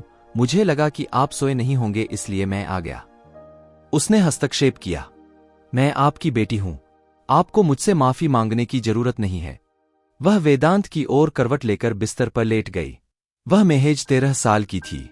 मोमबत्तियों की रोशनी में उसका चेहरा चमक उठा था और किसी ऐसे व्यक्ति जैसा लग रहा था जिसे वेदांत बहुत प्यार करता था। तुम मुझे अपनी मां की बहुत याद दिलाती हो। उसने मुस्कुराहट बढ़ा दी। मेरे बारे में बताना उसे। वेदांत ने सिर हिलाया। फिर कभी, जाने मन, तुम्हारे साथ हमेशा ऐसा ही होता है, उसने भौहें चढ़ाते हुए कहा। आप हमेशा अतीत में हुई किसी चीज से बच जाते हैं पिताजी। कभी भी अपनी असफलताओं को अपने वर्तमान या यहां तक कि भविष्य पर हावी न होने दें। वह ऊपर आई और हेडबोर्ड के सामने झुक गई। आपने यह कहां से सीखा? उन्हीं कहानियों से जिनका आप प्रचार करते हैं। वेदांत हंसा। वह अपने ही शब्दों के जाल में फंस गया। उसने अपना सिर घुमाया। एक पौधे की गंध उसकी नाक तक आई और उसे पता चला कि यह क्या था। वह खड़ा हुआ और उस पौधे के पास गया जो खिड़की के पास बंद था, जिसके पत्ते कमल के आकार में खिल रहे थे। इसका रंग हल्का हरा था। वह उसे कोमलता से छूने लगा। मुझे खुशी है कि आपने इसे गलती से नहीं खोया है। उर्वशी अनाड़ी रूप से उन पौधों को खो देगी जो वह उसे देगा। वह मूर्ख नहीं था। वह जानता था कि उसे उपहार पसंद नहीं है, लेकिन उसे उनकी कीमत का एहसास नहीं था, इसलिए उसने उसे पूरी तरह से दोषी नहीं ठहराया। हाँ, इसमें पिछली गंध जितनी बुरी गंध नहीं है। ऐसा माना जाता है कि इससे बुरी आत्माओं से छुटकारा मिलता है। वेदांत ने पौधे को धीरे से थपथपाया। इन छोटी छोटी चीजों के प्रति आपका प्यार डरावना है। उर्वशी मुस्कुरा दी, मानो आपके अपने कोई अजीब शौक न हो। वेदांता ने अपनी पॉकेट चाकू से लकड़ी की मूर्तियों की ओर इशारा किया जिन्हें वह तराशना पसंद करती थी। हम सभी के अपने जुनून होते हैं, क्योंकि वे हमारे चरित्र को वैसे ही स्थापित करते हैं जैसे हम वास्तविकता में हैं। वह वापस कुर्सी की ओर चला गया। तुम पौधे को मत खोना, बच्चे। मैं इसे एक विशेष कारण से लाया हूं। हम अब विलासिता में नहीं रह रहे हैं। वास्तव में हम अशांति के समय में हैं। हमें सावधान रहने की जरूरत है। प्रत्येक कदम अच्छी तरह से सोचा जाना चाहिए। बाहर बाहर। उर्वशी ने सिर हिलाया। चिंता मत करो, यह होगा। मैं सावधान रह रहा हूं। आप आदिवासियों से कब छुटकारा पाने की योजना बना रहे हैं?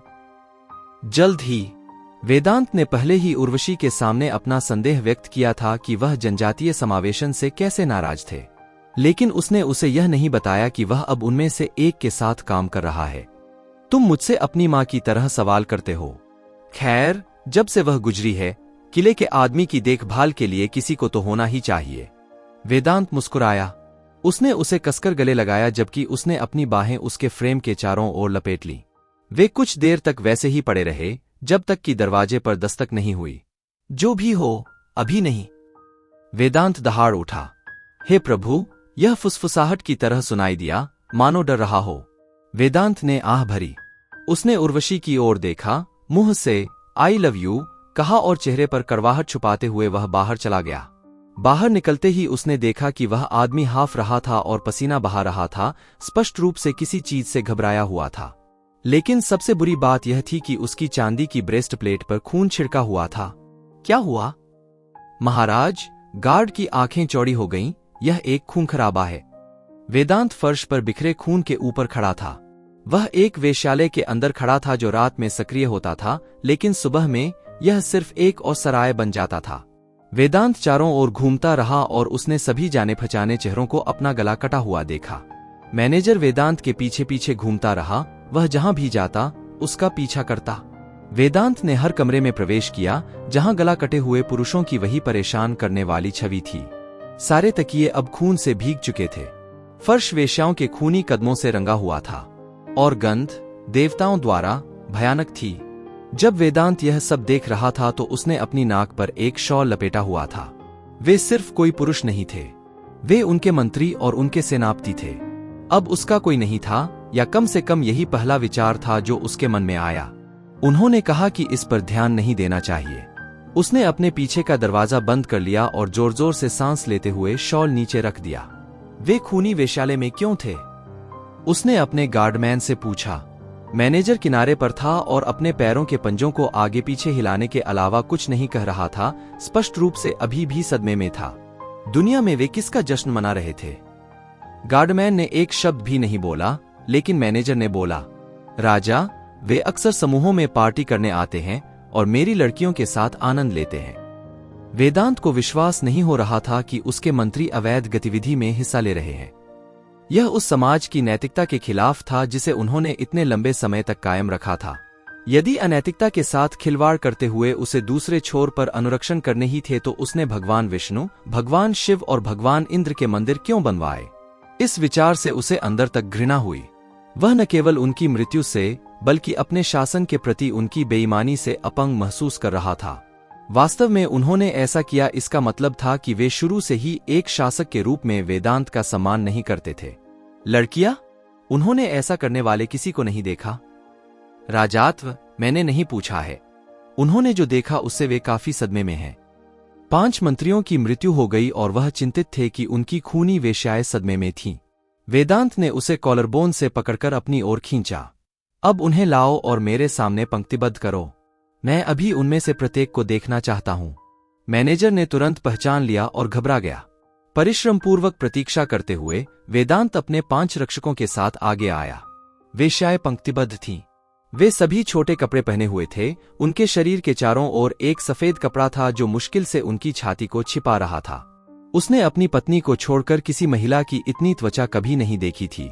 वह एकमात्र महिला थी जिसे वह सचमुच प्यार करता था, अंदर और बाहर। वह उनमें से प्रत्येक को ध्यान से देखते हुए धीरे धीरे आगे बढ़ा। वह उनके चेहरों पर झलकती टिमटिमाती भावनाओं का अध्ययन करने की कोशिश कर रहा था। और वह एक पर रुक गया। आपने क्या देखा? उसने उससे पूछा। वह महिला के चेहरे पर घबराहट थी, मानो वह हर कीमत पर सवालों से बचने की कोशिश कर रही हो। उसके बारे में कुछ गड़बड़ थी। वेदांत ने महिला के बाल पकड़ते हुए अपना सिर हिलाया। मैनेजर ने बर्बाद कर दिया। यह नकली था। उसने उसे जमीन पर पटक दिया। उसके सामने भेष बदले हुए एक आदमी खड़ा था। आप अपने आप को जिस तरह से बेचना चाहते हैं, बेचें, यह आपकी पसंद है। लेकिन एक महिला की छवि के पीछे छिपकर शर्मिंदा मत होइए। जब वह दूसरे शहरों में यात्रा कर रहा था तो उसने देखा था कि उसकी तरह के शासक शिकायत कर रहे थे कि कैसे उन्होंने वेश्यालय में एक महिला के लिए ऑर्डर किया था, लेकिन उसे एक पुरुष मिला। और इन लोगों के लिए जिन्होंने खुद को बेच दिया, यह उनकी अपनी पसंद थी। यह निश्चित रूप से देवताओं के नियमों के विरुद्ध था, लेकिन वे नियम बहुत समय पहले लिखे गए थे। तब चीजें अलग थीं और अब वेदांत को इन सब से कोई फर्क नहीं पड़ता। लेकिन कीकटपुर में वेश्यावृत्ति अभी भी अवैध थी। जब मेरे मंत्रियों की एक एक करके हत्या कर दी गई तब आप सभी वहां खड़े थे और आप कह रहे हैं कि आपने कुछ नहीं देखा। उनकी आवाज में एक भावशून्य गुण था जो अपनी भयावहता से दूसरों को लगभग घायल कर देता था। या तो आप अभी बोलें या यह वेश्यालय बंद हो जाए और आप सभी सेक्स के लिए आग्रह करने के लिए जेल जाएं। भले ही वे उसे सच बताएं, वह ऐसा करेगा। लेकिन यह एक अच्छा लाभ था जिसके साथ वह अभी खेल सकता था। मैनेजर रो रहा था। वह एक कमजोर आदमी था, लेकिन फिर झिझक थी। वेदांत महिला के पास गया और वहीं खड़ा हो गया। हाँ, क्या आप कुछ कहना चाहते हैं? यह सब तब हुआ जब हम उनके साथ सो रहे थे। महिला के पास अपनी बात कहने का एक तरीका था। वह उसकी ओर देखने से डर रही थी, लेकिन उसकी बातों में कोई डर नहीं दिख रहा था। ऐसा लग रहा था जैसे वह व्यक्ति हमारे सो जाने का इंतजार कर रहा था। तुम सब सो रहे थे? सो रहे हैं? हाँ, उन्होंने एक स्वर में कहा। वेदांत ने अपनी आंखें सिकोड़ लीं। उनके मंत्रियों की योजनाबद्ध तरीके से हत्या कर दी गई। शायद काम को आसान बनाने के लिए उन्हें नशीली दवा मिली हुई शराब दी गई। क्या संयोग से किसी ने देखा है? एक हाथ ऊपर चला गया। वेदांत उसके पास चला गया। हाँ? महिला की आंखें नीली थीं और वह शायद नागा थी। मैं अपेक्षा से पहले उठा और मैंने वह आकृति देखी। यह हुई न बात। हाँ, कृपया मुझे बताओ। वह इंतजार करता रहा। जिज्ञासा उसके मन को जलाती रही। उस व्यक्ति ने मुझे देखा, एर्म, और वह भाग गया, ठीक खिड़की से। उसने क्या पहना था? चेहरे पर शॉल लपेटा हुआ था, सब ढका हुआ था। कुछ भी विशेष रूप से जो विशिष्ट हो?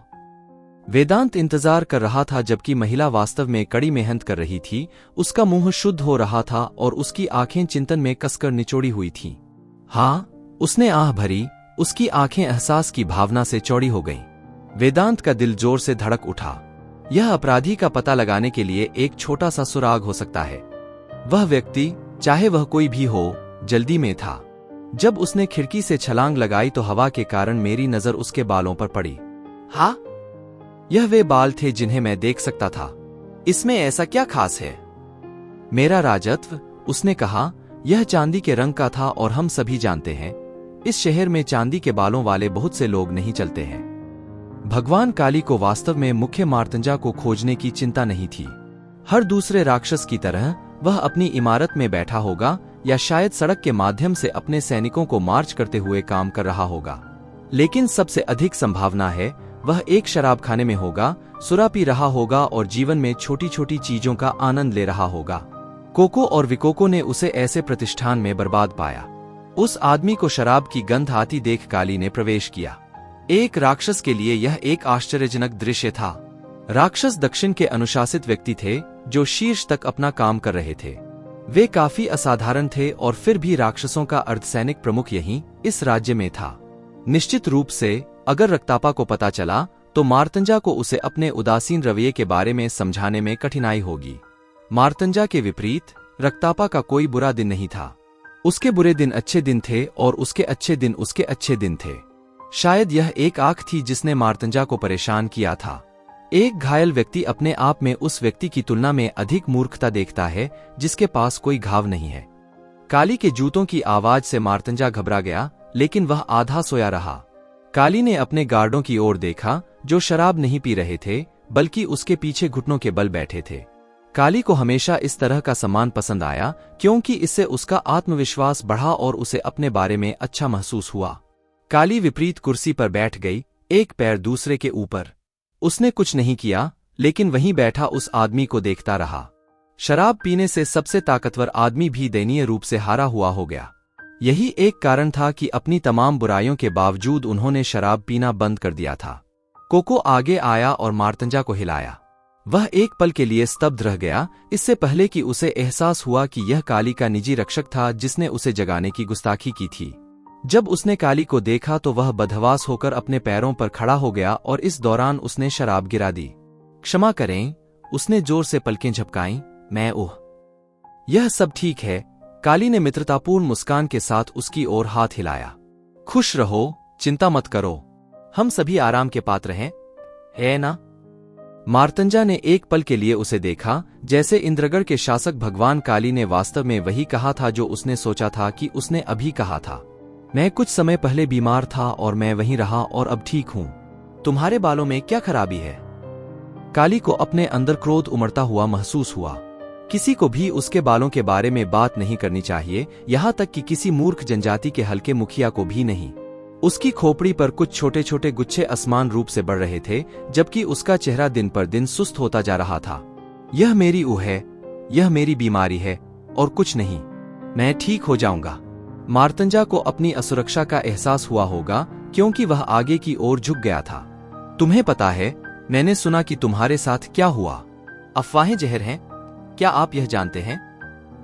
लेकिन अगर यह सच है, अफवाहें, मेरे प्रभु, तो मुझे यकीन है कि आपको जहर दिया गया था। मार्तंजा काली की ओर देखते हुए मूर्खतापूर्ण ढंग से मुस्कुराया। अब मैं कुछ भी इशारा नहीं कर रहा हूं महाराज। उसके पास बोलने का एक तरीका था, उसके शब्द फिसलते और आधे अधूरे थे। ये सबसे सुसंगत शब्द नहीं थे जिन्हें काली ने कभी किसी को बोलते हुए सुना था।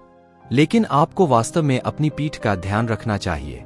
ईलम में एक कहावत है, यह इस प्रकार है, विजेताओं की पीठ में अक्सर उन्हीं लोगों के तीर होते हैं जिनसे वे प्यार करते हैं। काली ने सिर हिलाया।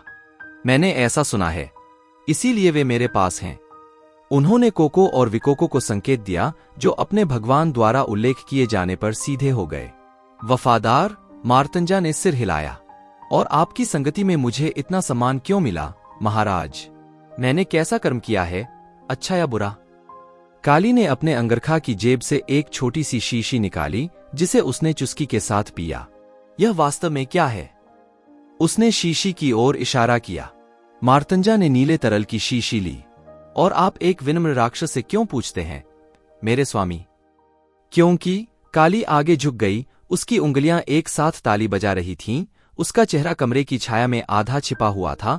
मुझे पता चला कि तुम दोनों ने क्या किया, और यह अच्छा नहीं था। दुरुक्ति एक आवेगी बच्ची है। वह आतंक देखती है और वह समाधान चाहती है।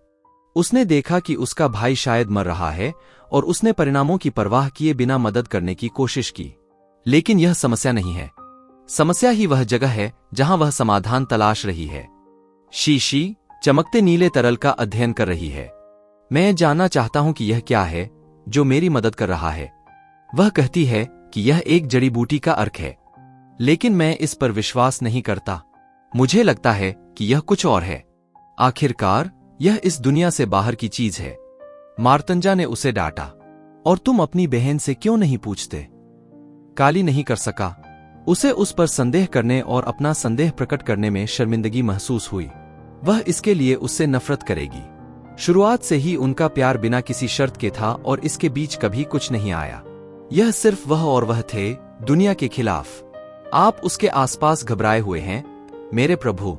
मुझे आश्चर्य है कि क्यों वह सिर्फ एक महिला है। एक महिला के आसपास आप इतने घबराए हुए क्यों हैं? वह मेरी बहन है। हमारी संस्कृति में वास्तव में कोई फर्क नहीं पड़ता। मार्तंजा ने कंधे उचकाए। पत्नियां, बहनें, वेश्याएं, हमारे लिए सब एक समान है।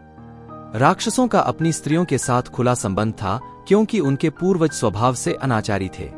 ये पुरुष ही हैं जो इस दुनिया का बोझ उठाते हैं। हे प्रभु, वह मुस्कुराया। मुझे यकीन है कि वे आपकी तरह ही बोझ की भावना के साथ काफी अच्छा प्रदर्शन करते हैं। मार्तंजा ने मुस्कुराना बंद कर दिया और काली को तिरस्कार की दृष्टि से देखा। आप जानना चाहते हैं कि यह क्या है? यह वास्तव में इस दुनिया से बाहर है, और जैसा कि मेरे लोग कहते हैं, यह देवताओं की ओर से है। यह जादुई अनुपात का अमृत है। गलत खुराक आपको पागल बना सकती है। आपको क्यों नहीं मिला प्रभावित? तुम्हें यह सब कैसे पता? एक व्यक्ति जो किसी की मदद करता है, उसे सब कुछ पता होना चाहिए कि वह किसकी मदद कर रहा है और किसमें मदद कर रहा है, मार्तंजा ने समझाया। और आपने इसे कभी लेने के बारे में नहीं सोचा? मार्तंजा मुस्कुराया। मुझे नहीं पता। मैंने कभी नहीं सोचा था कि मुझे अनुमति दी जाएगी। इसने तुम्हें कब रोका है? वो हंसा। महाराज, आप मुझे सचमुच बहुत अच्छी तरह समझते हैं। आपने इसका उपयोग नहीं किया क्योंकि दुरुक्ति ने यह सुनिश्चित किया कि यह किसी और को न मिले। उसने इसे शहर में कहीं छिपा दिया है और आप इसके बारे में नहीं जानते हैं। आपने अमृत की खोज करने की कोशिश की है और व्यर्थ प्रयास किए हैं।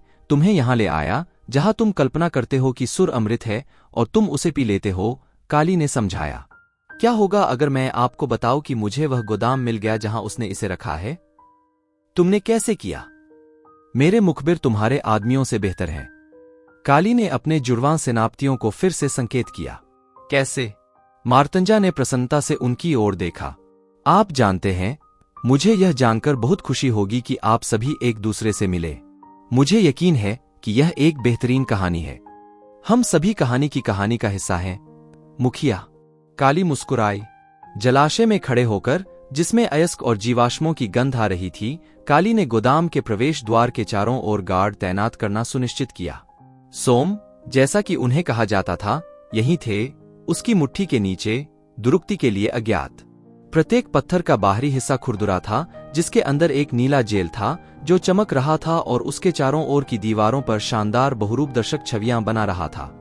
मार्तंजा चट्टानों को छूते हुए चला गया। काली वहीं अपनी एक जगह पर खड़ा था, उसके हाथ पीछे थे और मार्तंजा को इस खोज का आनंद लेने दे रहा था। मुझे खुशी है कि मैं यहां हूं। मुझे खुशी है कि आप खुश हैं, काली ने जवाब दिया। मार्तंजा उस कथन पर अपनी आंखें झपकाते हुए पलटा। आप ऐसा क्यों कर रहे हैं, महाराज? काली का मुख सीधा था।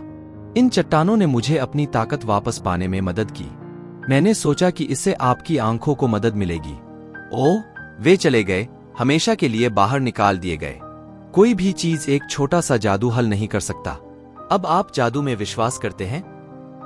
काली आगे आए। मैं अब बहुत सी चीजों में विश्वास करता हूं। ऐसा लगता है कि इसने मेरे दिमाग को ब्रह्मांड के लिए खोल दिया है। अब वे मुझे विकर्षित करने के बजाय आकर्षित करते हैं।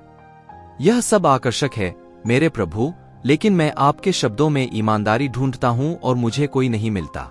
यह विश्वास करना कठिन है कि केवल सद्भावना से आप मेरी दृष्टि वापस लाने में मेरी मदद कर रहे हैं। सद्भावना इतनी दुर्लभ है कि जब कोई इसे करने का इरादा रखता है तो आपको लगता है कि यह किसी प्रकार की धोखाधड़ी है। ठीक कहा, मार्तंजा ने सिर हिलाया। तो बताओ, तुम सच में मुझसे क्या चाहते हो? काली और मार्तंजा 10 मीटर की दूरी पर खड़े थे। उनके चेहरे एक दूसरे के विपरीत दिशा में थे और वे बिना पलक झपकाए एक दूसरे को देखते रहे। मार्तंजा ने उत्तर की प्रतीक्षा की। काली को कोई जल्दी नहीं लग रही थी। मार्तंजा को पता था कि उसने सद्भावना से ऐसा नहीं किया है। निःसंदेह वह कोई चैरिटी नहीं चला रहा था, लेकिन वह इसे इतने परेशान तरीके से नहीं बता सका। ठीक है, रक्तपा यहां नहीं है और मुझे समर्थन की जरूरत है। मेरे कार्यालय में दुश्मन है और मुझे किसी ऐसे व्यक्ति की जरूरत है जिस पर मैं भरोसा कर सकूं। आपकी सेवाओं के बदले में आपको अमृत के साथ साथ मेरे खजाने से सोना भी मिलेगा। यहां हम चलते हैं। वह आगे आकर हंसा। बेशक, आप मुझ पर भरोसा कर सकते हैं। जब तक मुझे जो चाहिए वह मिल रहा है, मैं आपके पक्ष में हूं। मैंने तुम्हें बस वही दिया जो तुम्हें चाहिए। राक्षसों की मुस्कुराहट धूर्त थी। ठीक है, मैं अंदर हूं। सौदे को पक्का करने के लिए हाथ मिलाते समय काली मुस्कुराए। और उस व्यक्ति के लिए जिस पर आप अभी भरोसा करते हैं, मुझे आपको बताना चाहिए। उस कैदी से सावधान रहें जिसे आपकी बहन ने अंदर लाया है। बंदी? अपनी भौहें टेढ़ी करते हुए काली का मुंह कड़ा हो गया। ओह प्रिय, मुझे लगता है कि उसने तुम्हें यह भी नहीं बताया है। मार्तंजा ने काली के कंधों को थपथपाया। मुझे लगता है कि यह उसके साथ अच्छी लंबी बातचीत का समय है, क्योंकि वह गांव के लड़के को पसंद करती है।